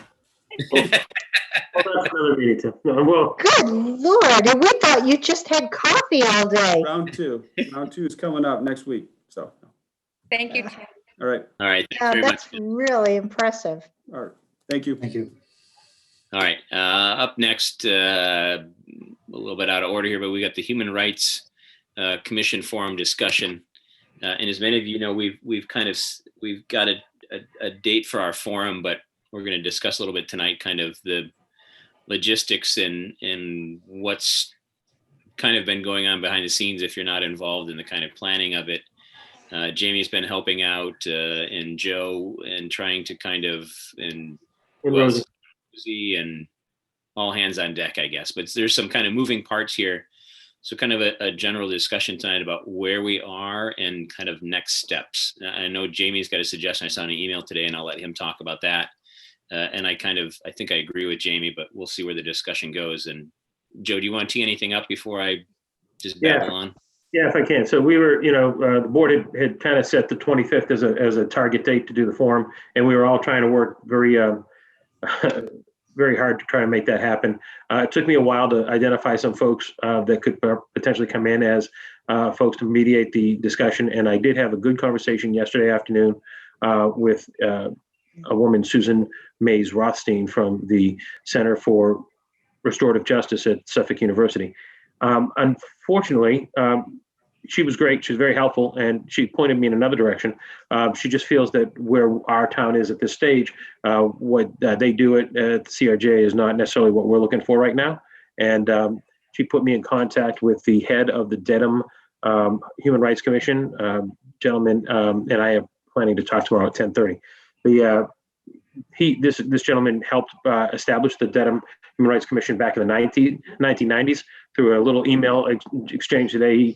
He noted that they went through quite a few of the same kinds of conversations as we're trying to have right now. And they've, obviously they're more established, so they've got some types of things that they can share with us as to what they do to show people kind of what the goal is here. And if you're not married to the date on the 25th, I think that we could probably set up some planning time for after I talk to Joe his name's Joe as well. After I talk to Joe, to have Joe talk to Jamie and Rosie and the staff members that are appointed as part of the commission under the policy. That would be Chief Stevens and Mary Beth Lawton at this point, and see if we could if we pick another date, then Joe can help us frame a program. He might even be willing to come speak and kind of just talk from experience and what it was like to get this up and running. And like I said, have some of the same kinds of conversations with people in the community, not really knowing what it was or why they need it, and how over the time it's become really a body that's been really embraced in Dedham. They did follow a slightly different process. They did go through town meeting to get theirs adopted, but they endorse our approach as well. They were happy to see that we were on that path. So I'll listen to the board and see what you folks want me to do.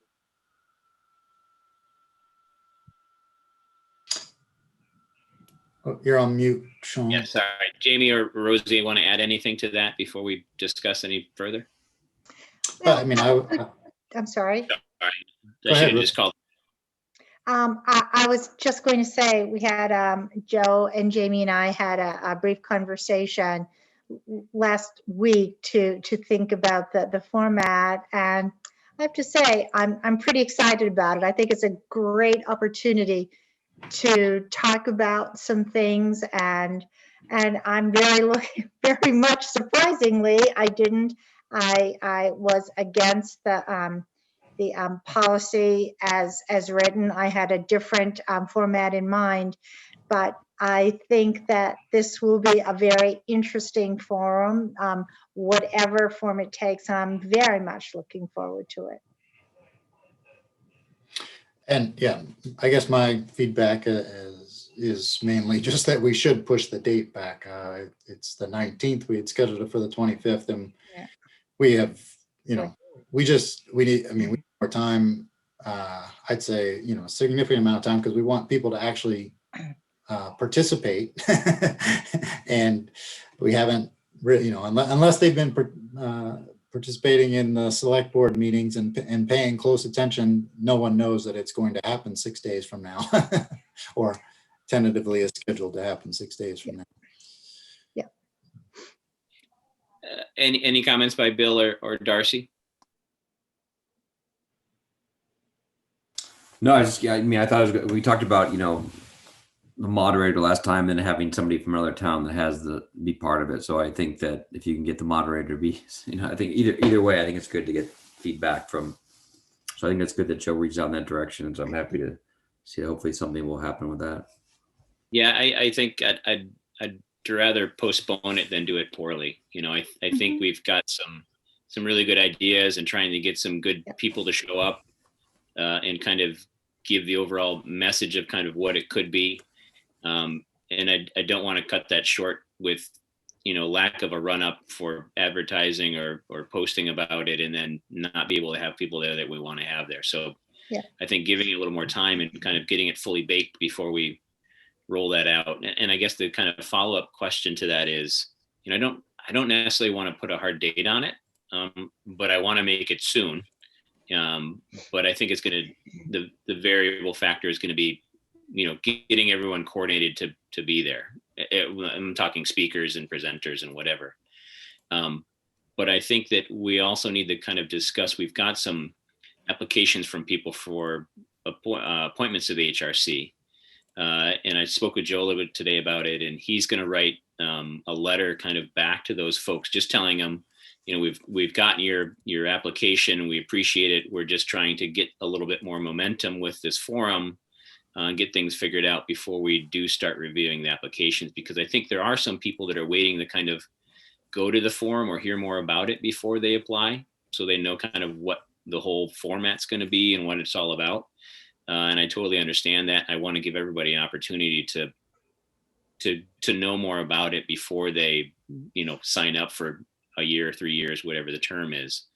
Yeah. So I don't know if anybody has any thoughts on that. I think we've got about 4 applications for the 5 openings. Joe, is that right? Yeah, I think that there are 4 applications and a student that stepped forward for the non-voting position.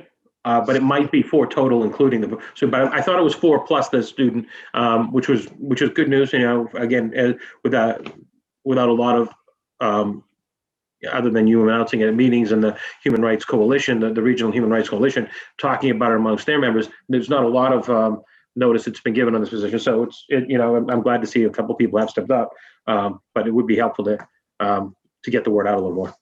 Right. And I know we set a policy or format for applications and timing and stuff like that. I want to make sure that we're cognizant of that as well, since we started to kind of advertise it.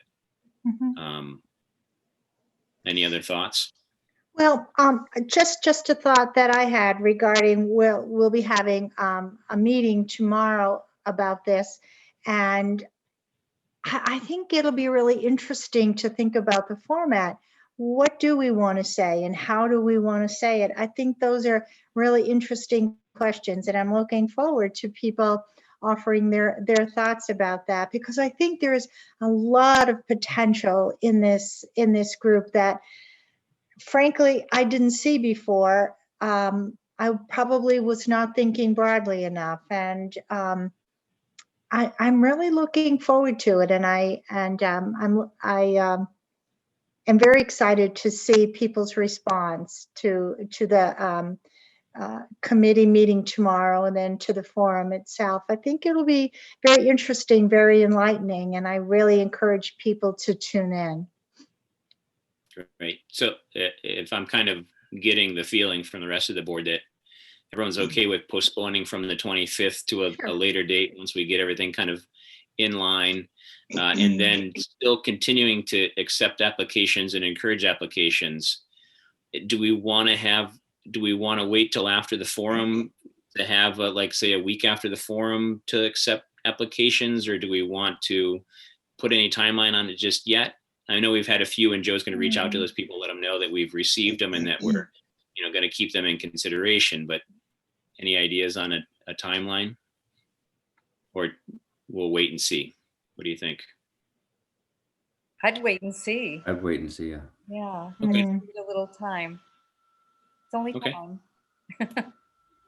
To sort of see people's response to the forum, and how they think that meshes with their opinions about what the commission should be like. And it'll Okay. give all of us an opportunity to appreciate each other's viewpoints more. Right. Yeah. And then hopefully there's enough, a lot of people there, and we can, let them all know there's applications available, and maybe there'll be, 10, 15, 1,000 the next day. Who knows? We'll see. Okay. All right. I will say, I think there are some somewhat hard timelines in our policy. Yeah. That's my worry, I guess. I can't remember what it. I think it's so many. It's sort of like 30 days, and then ordinarily it would go to the HRC to make a recommendation, but that obviously can't happen because there is no HRC. Right. And I guess And then, to your and then I think Jamie, within two selectmen meetings after that, we would have to have a vote. So yeah, and I guess maybe my one caveat is kind of thinking about that timeline. And that timeline, when we were making that timeline, we were really only considering established boards and committees. Yep. And this is a brand new committee. So, that's my one caveat to the timeline. I don't know if it's a proper out, but in my mind, since we're kind of inventing the wheel here instead of, Right. that I think there should be a little more grace. Yeah. I think I think we've got, and to Jamie's point, I'm looking it up here. We've got announced a minimum of 2 regular scheduling meetings, and that the appointment notice period must be no less than 30 days, but no longer than 60 days, as you said. So, we got to kind of, maybe tomorrow when you guys meet, you can kind of see where we are on that timeline. And maybe Joe can report back to us, or me, and I can reach out to you individually and see if that's going to make any big difference in what we're trying to do here. I think also, as Darcy said, and you say, Sean, we are inventing this right now. We don't have a firm structure for the commission, and I think my opinion is we should make sure that we have that structure in place before we fill the positions, and I'm certainly okay with that. I'm okay with it. All right, so I guess we'll keep checking back on that, and Jamie and Rosie and Joe, you'll check back with us and let us know kind of how progress is, and we'll play it by ear, and then when we know, we'll all start really promoting the Zoom call and the meeting and all that kind of stuff. All right, so next on our agenda is I think it's the master plan talk, right, Joe? I don't have my agenda in front of me. Yeah, I think, Sean, you and I talked about just having this here as a short discussion item to talk about the fact, as Tim referenced in his very lengthy report, and everybody always wonders why we give Tim such a hard time for going on and on and on. That's why. But we all do it in jest because we recognize he's got a lot on his plate. Yeah. But as Tim referenced in his report, the master plan procurement, we're working on the document. We're hoping to get that out at the end of the month. It'll have to be advertised for several weeks, and then we're going to set up a review committee to review the procurement process. In the meantime, we're expecting that consultant that gets brought on board will work with a master plan steering committee. And what we'd like to do is have you guys talk a little bit about how you want to structure it. I think the idea here is that the consultant and the master plan steering committee should be looking to get as much input from the community as a whole as possible. I know that several years ago, when the town did their last one, there was a very large committee, and the committee did a lot of the work. We're actually trying to not do that way this time. The committee members will still have very important roles, and they may choose to do subcommittees and things like that to focus on particular areas of the plan. But the goal here is to have a kind of a group that work with the consultants who will do the majority of the work. And I think an unwieldy committee of somewhere between 7 and 9 would be advisable. And you'd want to try to maximize the number of new voices on that committee as possible. So to the extent that you're going to want some input from people on existing boards and committees, we'd like you to think about which boards and committees would you like to see represented. If you tried to represent all of them, then all 9 positions would go to people who are already voices in your government. And if you're looking to get more input and more voices into government, I personally recommend against that. I'd say 3 to 4 out of the 9 could be from established boards and committees, and the rest would be open, hopefully, to new people that would be wanting to get involved with the effort. This is my recommendations to you. I hope you'll take it under advisement, and then maybe at the next meeting give us kind of your parameters or what you want for a committee, so we can start to identify people to get involved in that committee. So, right, and we also keep in mind too, we've got kind of 2 portions already kind of head started on our master plan. We've got the housing and production plan, that we worked with the Affordable Housing Trust and the Planning Board on. And then we also have the open space and recreation master plan as well that we've just recently submitted. So those are kind of those boxes are already checked for us, and we've heard from those committees, not saying that I want to exclude them in the whole process, but we've already got that document kind of in hand. So that's good. We've got a head start. Now it's kind of figuring out kind of the citizen engagement and getting, as many viewpoints as we can, and also getting as many of the majority of opinions so that we have a guidance. We don't want to have, a 50-50 split. We won't go anywhere. We want to get a good cross section of the population's opinions. We did a survey in 2016 that we can maybe lean on somewhat, but we may have to do some more of that legwork again, depending on what the consultant recommends. So food for thought on kind of who to involve and how many people on the committee and the kind of direction of it. And Joe, and I'm sure the consultant will have some kind of ideas for us on some of those committees or subcommittees and how to form them. I'm sure there'll be a lot of public forums and whatnot to kind of guide us along the way, as we've done with the housing production plan and other things along the way that we've done in the past years. Yeah, our RFP will really focus on a couple of areas. One, proof that they've worked in this kind of environment and that they've been able to initiate good public input into the process. And then actionable things that we can put into 5-year strategic plan increments going out. So you have a 25 or 30-year master plan, and at the end, you want it to be broken out into subsections of actionable plans going forward. First 5 years, second 5 years, third 5 years. So those are the things, 2 of the main areas that we're looking for to try to identify the right consultant for the town. I would say that, as you consider it, I would hope that we ask for at least one of the members to be from the school committee. And then let the school committee choose who their member is. But a Hamilton resident who's on the school committee would be helpful, because we really want to try to make sure the school committee and the school department is involved in the discussion. But if you take that one, then now you've got to try to figure out, you got CONSCOM, Planning Board, Affordable Housing Trust, a number of other committees that you could rightfully say should be represented. But if you represent all of them, like I said, you're going to lose some ability to get new voices in. So I just food for thought, and I look forward to hearing your recommendations and how you want us to form this down the road.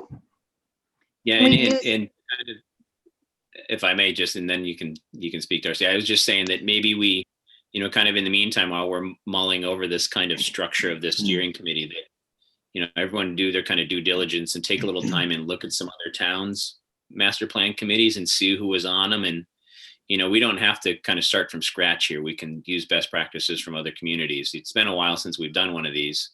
And I'm sure a lot of people, I'm sure, have updated theirs since we've updated ours.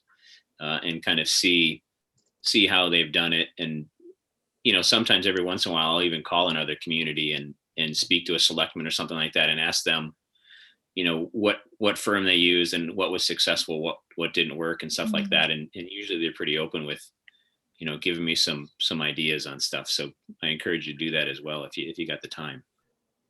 We also Rosie, have, you're gonna say, I'm sorry, Rosie, I didn't mean to speak. I'll be quiet now. Rosie, I can't remember No, that's who it was. okay. Was it Rosie? It was me, it was Rosie. Just my comment is that our existing master plan was done, what was that, 2004, 2005. So that's, that's 17 years ago or so. And when I read that plan, I was really impressed with the amount of work that went into that. It just touched on all of the important areas in the town, and I would hope that we would consider looking to that document for some guidance as we think about our future, because this really is our future.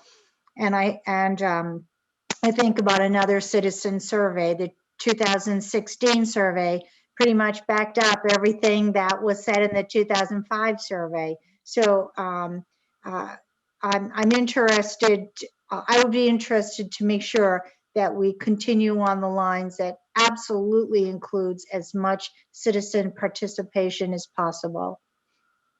I think that's a good point, Rosie. All of us should take a little time and look at that last master plan and see if we've accomplished some of those goals in that plan and why we didn't, and what would need to change to either accomplish those goals, or if we have new goals, how to get to that point. So, always good to know where you're coming from, so where I you're agreed. going. I'm a big lesson learned guy, so I agree. I think we should go back and see what lessons we can learn from that as part of doing the new one. So I think that's a great idea. And I'm putting that down to start working on that right now. Right now. No. Right now. Well, tomorrow. If My I can- right now is a big now. This week. If I can add one more thing to that, just for people who are concerned about how do you choose between committees or departments to be represented, once we select the consultant and you have the master plan steering committee together, the consultant can also do focus groups with people who aren't necessarily represented on the committee, right? So if you choose to, for instance, have school committee and planning board and conscom represented, but you stop there and put 6 other people on that are from other parts of the town, we can still go to the other areas and do focus groups with the people on those boards and committees. Or you have the Council on Aging represented and you do conscom. Sorry, Rosie, I'm just an example. It's not a suggestion, but you could go to conscom and do a focus group with conscom then, or the conservation agent. So we can make sure that we hit all the areas. It's just controlling, having a little bit more, not controlling, I don't like to control, but having a little bit more manageable group to work with the consultant. That's all. Right. We don't want to leave anybody out. We want to include all the things we can. If they're not necessarily a sitting member on the steering committee, it doesn't mean that their voice isn't going to be heard. Right. And I think that's a good point, Joe. Because we want every voice to be heard so that we make the best decisions we can for moving forward. Because this is our town. Where are we going?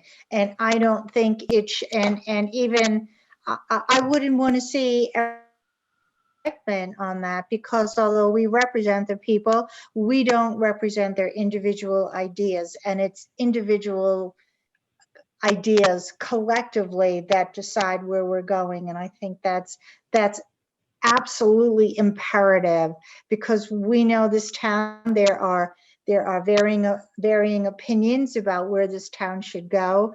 And I think in a healthy democracy, we really give those voices credence. And so I will vote for as many voices as possible.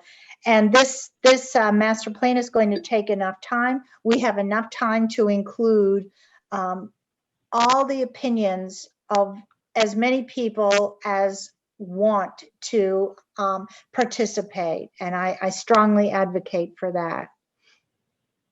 Yeah, I think that's going to be one of our I mean, besides completing the master plan document, one of our biggest challenges is the outreach and participation.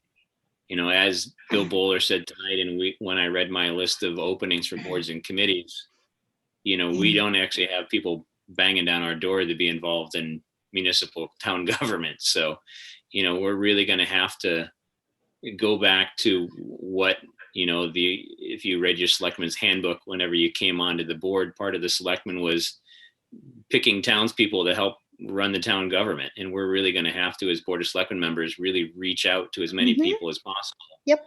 In our circles, and encourage them to reach out to the people in their circles that we may not contact with, to step forward and participate in some way, whether it be a flash vote poll or whether it be a forum or a committee member or whatever it may be. That's, I think, going to be our biggest challenge, because, you know, we want to hear as many voices, you know, as you said, Rosie, to get that kind of general consensus to move forward. You know, it's never good when it comes to town meeting and, you know, people don't have the information or they don't feel like they were heard, and et cetera. We want to make sure that people are vested in it. And that's the only way you succeed. Yeah. So I think of it this way. The vaccine is well on its way. People are going to be wanting to get out and about by the time the summer comes, and we're going to want to talk to one another. And even if some of us need to go out and ask people to fill out town survey while we're waiting there, I'll do it, because I want to hear people's opinion. People get so frustrated when they feel they're not heard. Well, this is your opportunity to be heard. And I know that I'm going to come out looking for your opinion. Tell me, I want to hear it. Where are we going? Yeah. Where do you want this town to go? All right, Joe, do you have any kind of timeline on, I don't remember if you mentioned it or not, for us moving a little bit more forward with this? Other than what Tim mentioned earlier, we're trying to get the document, get the procurement document advertised by the first, or at the very least, the beginning of the second week in February, and then you know, would need to advertise it for at least two weeks. I'd like to keep it out probably for a month, and then we'll start to review. That process is an internal process, so. As long as we can have a good semblance of an idea to introduce the contractors to, if it gets to a level of where we might want to do interviews with one or two finalists or three finalists, I might like to have that committee involved in that process. So hopefully, if you folks can kind of have your idea and start putting together some suggestions to reach out to by March, that would be helpful. Okay. That kind of timeline is helpful. So. All right, so you got a little bit of time, but it's going to be quickly approaching us before we know it. Yeah. Right. Any other comments on the master plan discussion? Hello? Oh, someone might have a comment. That sounds like, hello? Was there somebody on the line that had a comment about the master plan? Somebody started to talk. Oh, hi, it's Tosh Blake here. Hi, Tosh. Hey, it's me again. Yeah, just one question on the master plan. For the consultants, I guess the town's going to be hiring people to, I guess, come up with, just like how we did in 2016. How was the process on that, or do we have actual consultants lined up? Can you say that again, Tosh? I didn't quite understand what you were asking. Oh, for the master plan, I guess the town is going to be contracting. I think we voted on like $150,000 for hiring outside sort of consultants for the master plan to work with, I guess, the steering committee and you know, pretty like just like we do, I think, with the Goldson firm, and I think it was 2016, where they have run surveys and things like that. Do we have any one lined up for that, or? So we're going to, if I can answer that. Yeah. Tosh, this is Joe Dumlow, the town manager. We're going to be following a procurement process. We're developing an RFP now, a request for proposals right now, that we'll be advertising hopefully by the end of the month or beginning of February. And that'll be out on the street for about, you know, somewhere around 3 or 4 weeks.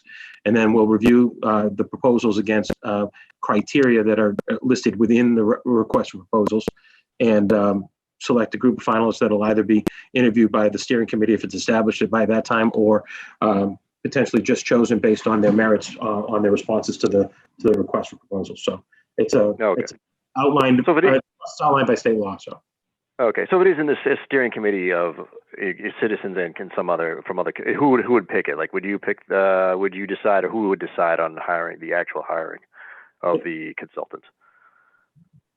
The hiring of the consultants is administrative responsibility, falls to the town manager and the people under us, and that's what we'll do. We'll follow state law to go through the process. The steering committee will be chosen by the Board of Selectmen. Oh, okay, great. Because my one concern is just, I mean, it may be, I don't know if it's even hard to avoid, but with some of these consulting groups, to avoid, like I guess, a political bent to these to it. Like, for instance, Goldson, who the town did hire recently, for I guess it was for some housing production stuff, and I participated in those focus groups and surveys and such. Is it kind of there's a political agenda as far regarding housing in town, and the MAPC is similar, where they have if I had to tag, it'd be like kind of a left-wing political agenda. So I don't know, going forward, if you're trying to, one of the criteria is selecting for sort of more of a neutral kind of stance for these consultants, or are you going to be worried about if they have a political bent or not? Because of just looking at Goldson's Twitter feed is very hard left, and I noticed when she ran the survey when I participated, and the survey sort of was steered towards development. It didn't give questions, well, do you want no development, this and that. It was more, well, what kind of development do we like to see, this flavor or that flavor? So any thoughts on that? I mean, I won't speak to any past consultants that work for the town. I've helped run master plan planning processes in other towns. My goal here is to get information from the community. What do they want to see? How do they want to see the town grow? And hire a firm that's reputable, that has done master plans before. Good reputable firms don't tend to engage their own personal beliefs. They'll follow state law, federal law. They'll follow best practices, but they don't make any recommendations that don't come out of the committee setting. So the process will be an open process. It's probably going to take a year at least, maybe 18 months, all said and done. So it's going to be a long process. We're expecting a lot. We're hoping for and working for a lot of citizen engagement. Good. Well, that's good to hear. Okay, that was just bringing up a little concern. Thank you. All right, thanks, Tosh. All right, up next, our last item on the agenda, and I thank everybody for sticking with us so long. We've got a few school committee members on tonight, and I appreciate it, but our last topic is regional school district and services discussion. And as you know, we've kind of talked a few times about the regional agreement in the school and more communication, and this is kind of just starting to kind of brainstorm a little bit about the regional agreement. I think in the packets is the original amendments to the 1959, and then the 2010 amendments, and then just kind of, I just wanted to have kind of a general discussion about it. And Michelle Bailey is online with us tonight just to answer any kind of questions, hopefully, if she can, if we have any questions about the regional agreement, that she can answer if we don't have the answers ourselves. But just kind of talking about, what if we do kind of continue this conversation about the regional agreement, what are we going to kind of put on the agenda for Hamilton, and, also kind of thinking about the school committee's interest and Wenham's interest if we do open it, kind of what the most amicable kind of changes would be to the document. I spoke a little bit about some different things with the nomination papers and the makeup of the board with Hamilton Wenham members. And we've talked about some kind of budget things in there as well. And I don't know if anybody's kind of really done their homework on it and have any kind of strong opinions, but I'm open for any kind of ideas or suggestions from the board, so we can kind of get a feel for, the kind of flavor that we want to move forward with here if we do move forward with it. And then also, engaging the school committee and Wenham in this dialogue as well to see, kind of where do we go from here? The conversation has to start kind of sometime. So I just want to kind of get our wants and needs kind of our ducks in a row before we kind of start opening our mouths a lot more at these school committee and Wenham joint meetings. So we do have a kind of a point to kind of move forward to. So I have a couple of things. Yeah, go ahead, Darcy. Okay. If you look at the front page on the amended from July 1, 2010, at the bottom of Hey, the front page, can I interrupt you for just a second, Darcy? I'm sorry. I'm sorry. I'm gonna share my screen so we can all kind of look at the document. Okay, So great. just bear with me for just a second, Thank you. and I can present it.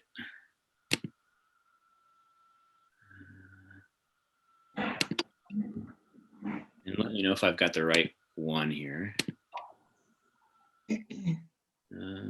No. Let me try again. I think I have to be looking at it kind of. Let me move my.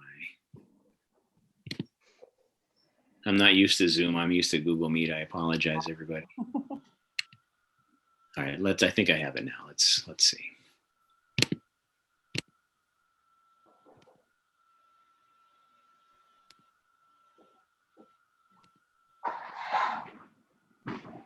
This should be it. Yep, that's it. At the very bottom, where it says C. Yeah, election of members.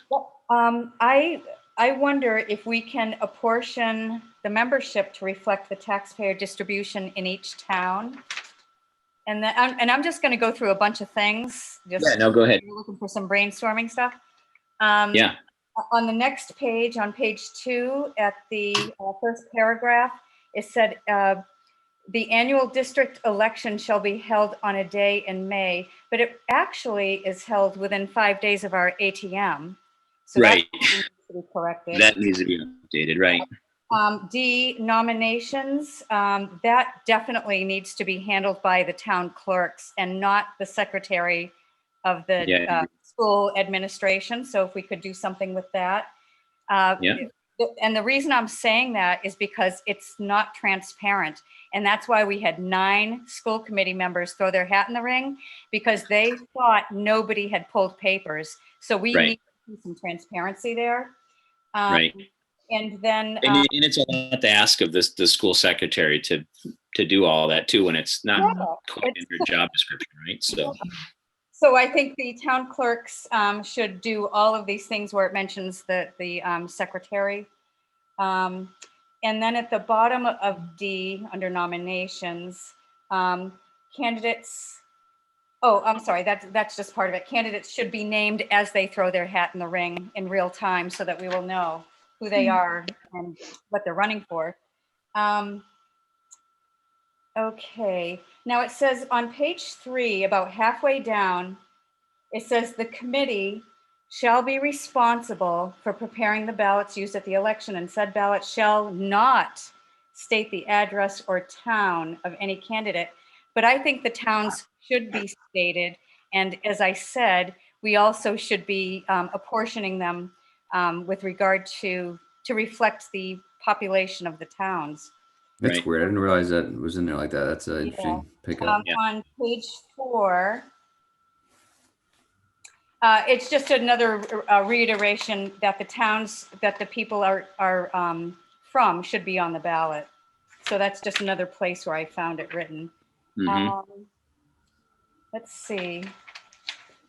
Bear with me for a second. It's on page 5, section 2, type of regional school district.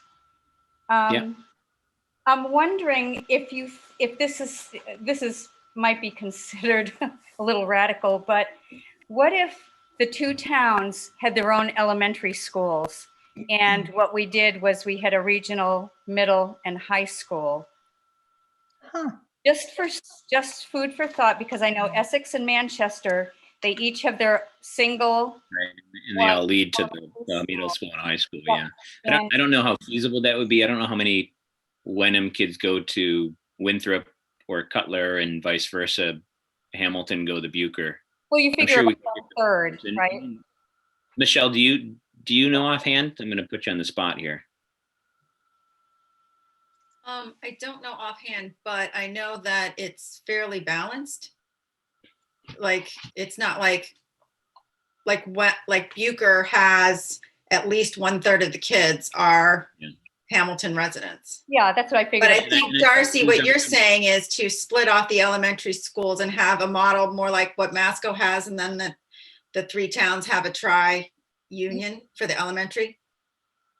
I was thinking more like Manchester, Essex, because I don't know too much about Masco, but each town has their own respective elementary school. But it's all under the same district. I think it goes into 5th grade. Yes. Yeah. Yes. But it only goes up to 5th grade, I think. And then there's a regional or. What would be the advantage of that, though, Darcy? What are your thoughts? There might be consolidation considerations. Yeah, my only issue with that, Darcy, would be like, I know, for instance, we have some different specializations at the different schools. You know, like Cutler has the LBC classroom, and a lot of kids will come from Buke or Winthrop to Cutler, even though they're from Wenham, to go to Cutler so that they can get those specialized services. So, you know, you would end up putting redundancy kind of in the system, and you'd have to have arrangement so that you could keep the arrangement. Yeah. I mean, I'm just throwing stuff out. Oh, I get it. I was just trying to understand. I was just trying to understand. But Darcy, I think you're misunderstanding the organization. In Manchester, Essex, the school committee is a pre-K through 12 committee, and they manage all the schools. Well, that's probably what we would be doing too. What I was saying was it might be a way to take a look at consolidating, not consolidating. Well, we have, I don't know how many children in elementary school, but we have 3 elementary schools, and there's probably less than 900 kids. Right. So you're maybe saying more, Darcy, maybe it's a more holistic look at expanding Bucher to take all of Wenham kids and consolidating Winthrop and Cutler into another facility so that you have separate elementaries in each town, but then they all funnel into the middle school and the high school somehow. Yeah, I'm just trying to, get some creative thinking going. All right, what's next? So on section 3, location and leasing of school facilities, A at the bottom, the district shall at all times maintain at least 1 school facility in each member town. So if we didn't go the other route, we should probably think of maybe closing the Bucher as, rewrite it so we don't have to have a school in each town. That's another way, another thing to think about. Let's see, plant maintenance. Oh yeah, when they talk about each such lease of the school shall automatically terminate, blah, blah, blah. This is on page 6 in the middle paragraph. It says no rental shall be charged to the district by any of the member towns. But that doesn't account for the extra maintenance of the physical plant as well as the outdoor maintenance. So because Hamilton hosts most of the schools, a lot of those costs fall onto our taxpayers. So maybe we could take a look at something like that. Mm-hmm. And I also want to remind people, in 2012, Wenham made the move to leave our school system to go to Manchester, Essex. It was not successful because Manchester, Essex refused to even think about it. But I just want people to realize that, it could happen again. So keep that in mind too. And just to reiterate, I think the school committee representatives need to reflect the population distributions in both towns. And let's see, bear with me. Page 8. The cost, this is for operational audit. It's imperative that we have operational audits so that we can have transparency. It says the costs and expenses of such an operational audit shall not exceed the sum of $90,000. But I don't know if that's realistic these days because this was written 10 years ago. So I was and I think this agreement was only to do 1 audit. Right. So, And right, we want to put in like a yearly audit, but this was only for one audit done 6 months after the agreement was written. So, So, to you know Bill's where point and Darcy's point, in Michelle, maybe you can correct me if I'm wrong, but this was in with the enough is enough kind of our override times. That And is this was correct. part of the agreement, just that is specifically correct. for that operational audit. That is correct. It was a one-time operational audit. We have an annual fiscal audit, which is done annually, and we use Powers and Sullivan. I don't know if you've been using them as well, but I know Wenham also uses them. Yeah, we know the firm. Let's see. I'm on page 10 now. I think that's about it. I think that is about it. Let me just check on 2 more pages. Yep. I think that's all I have for now, but that was just a cursory, review. And when I looked through, maybe I missed it when I was reading through it, but it mentions the elementary schools, but it doesn't mention the middle school or the high school when it talks about the school buildings for some reason. Maybe I missed it, but it doesn't mention the middle the school and the middle school and high school are owned by the regional district. Gotcha. Oh, so now, but the properties at the elementary schools are town properties. Gotcha. Correct.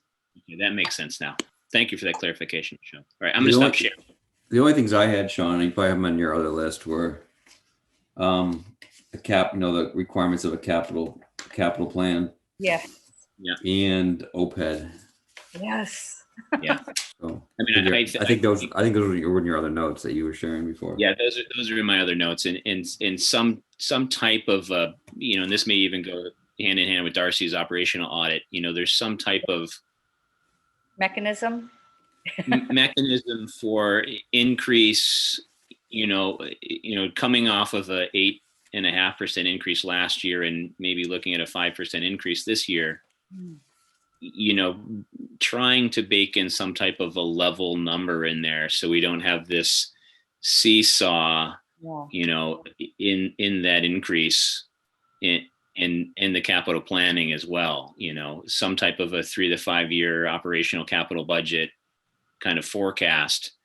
And that would really help us on the town side predict our capital, not really predict it, but manage it a lot better, so we can we're not pitting school against whatever town improvement that we're looking at, whether we're going to pave a road or pay a school tuition.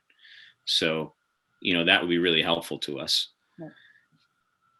Rosie or Jamie, did you guys have anything to add that stuck out in the agreement? Or I think in my mind, along with the operational audit, I think that's important to understand where the money is going. I don't have any specific thoughts right this moment, but I do think in general, I think that the agreement it could be improved upon.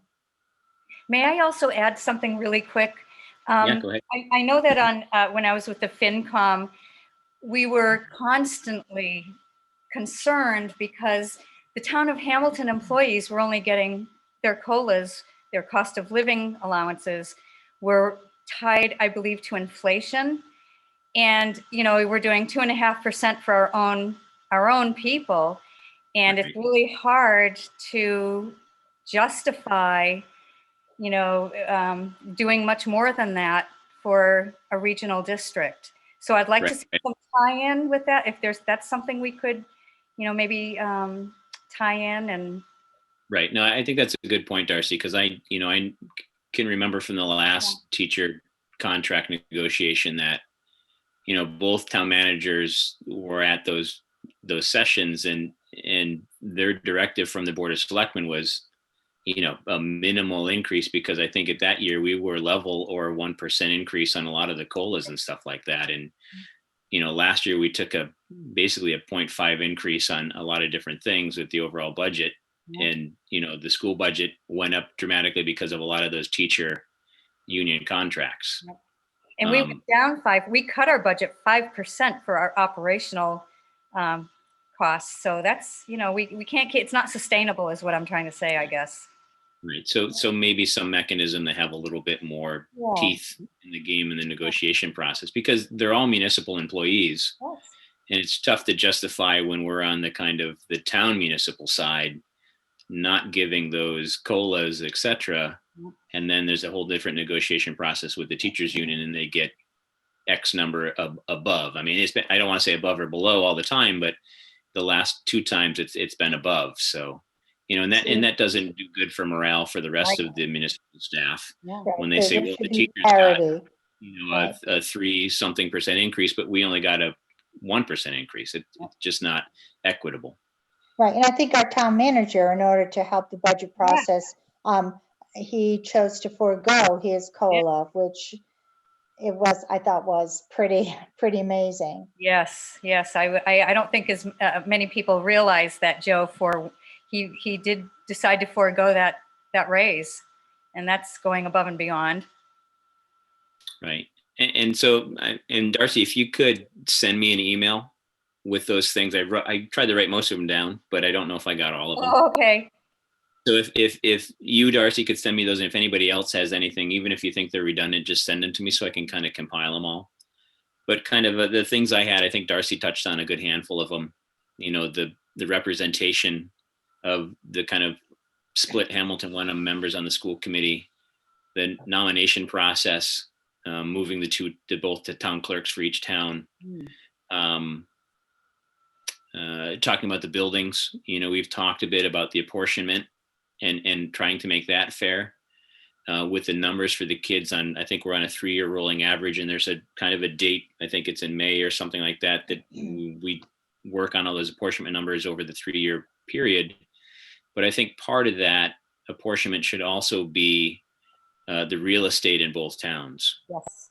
Wenham isn't going to like that very much because they only have Bucher and their central office there, but we have quite a bit of real estate in Hamilton. It's, in some type of maybe we'll have to look into, our assessor's office and see kind of what that loss is from potential revenue. I mean, I don't think it's a very hard number, but it's somewhat quantifiable, I'm sure. And then I think some type of a lease review would be good. And I think that would also help the school committee as well, because, they've been talking about a new buildings, at either Cutler or something like that, and consolidating Winthrop and building a new facility. And if it's a 20-year lease, that may be problematic if we're breaking leases. I'm sure it can be done, but that lease renewal kind of a structure may be something we look at as well. And then, right. And then the negotiations of contracts we just touched on. Can I just make a point that the current lease is for 10 years and we're like in year 3 of that? Right. So right. Yeah. That 20-year lease was for the first time. And some of the things that you guys have talked about are superseded later in the document. So they've already been changed. So. All right. Thank you. Yeah, because I it's funny you say that, Michelle, because I remember when we renewed it for 10 years, that was the big kind of discussion we had. But then reading the document, it said 20, but it was maybe just like you said, the initial was a 20-year lease, and then it was it up to 20? It could be. Is that, I think, maybe what I read it? This document, it's up to 20. Up to 20. Okay, I think I just misread it then. And I think the apportionment's a big one, and that goes both ways. It helps Wenham and it hurts Hamilton, or it helps Hamilton and it hurts Wenham, trying to figure out that best kind of way to work with that with both towns. Right. It's a fairness issue, and I think both towns would reasonably understand that. And the other one was what we were just talking about, the leases, the apportionment. And Michelle, maybe you can answer this, and you can. It's been a few years now, maybe 2 or 3 years, but we had, or you had, and I can't remember if Wenham or Hamilton pitched in, we had I don't want to call it an enrollment study, but kind of a demographic study about housing increase and how many students we would have to add and what the swing would be. And I can't remember the result. We would have to add quite a bit of population to make a difference, if I remember correctly. Meaning, do you remember the study as far as kind of lowering some of the cost per student and more revenue for the town and stuff? I can't remember. I don't remember the specifics, but we did do a study. It's also been anticipated that the population overall won't change that much and that the swings wouldn't be necessarily that much either. So, I mean, you are seeing this year the swing towards Hamilton, just because it looks as though more Wenham families chose to homeschool than Hamilton families. Right. Do you know which study I'm talking about? I assume you do, since you just spoke to it. Yeah, there was a meeting. I think it was done by NASDAQ, and there was a meeting and we reviewed it. Yeah, I do remember that, but I don't. Was it between the 3 and 7 year rolling average or something like that? Is that what it was? No, but it was just an idea of what we thought the trend in enrollment would be over the next 10 years, which was pretty much basic, but statistically, like what you're saying, if you make the rolling average longer, it flattens the curve, which has become a very popular term lately, but it means something totally different than that curve that you're flattening. But and I think you just have to decide, is your goal to apportion in proportion to the number of students, or is your goal to find a way to even out the apportionment? And when you determine what your goal is, then you can determine your methodology. Right. Michelle, if you have a copy of that report, if you find it, would you mind sending it to me? Yeah, I don't have one handy, but I know where to find it. Yeah. Okay. I probably have it somewhere, but I would have nowhere to look. Yep. Any other input from anybody else on the board? I'll send you my notes. Yeah, I think this is a good start, and then I think we circle back with the Wenham BOS once we have some thoughts. And as Michelle mentioned at a meeting a little while ago, at a joint meeting, that it's a long process. If we do decide to kind of open this up again, it's not going to happen tomorrow. And we've got a lot on our plate, but this is something that we can kind of have going on in the back burner that I think would be beneficial for everybody to kind of tidy this up and try to make it as equitable for everybody that we have. And I think just cleaning up some of those things that, for me, like, I don't know why it's a sticking point for me, but it's the nomination paper thing. I mean, there's a lot of bigger things in the whole thing, but for some reason that one always sticks with. Because it's violent agreement on that. Violent agreement on that one. Yeah. It's about transparency and people having, knowledge of what's happening. Yeah, I mean, it's just, I don't know.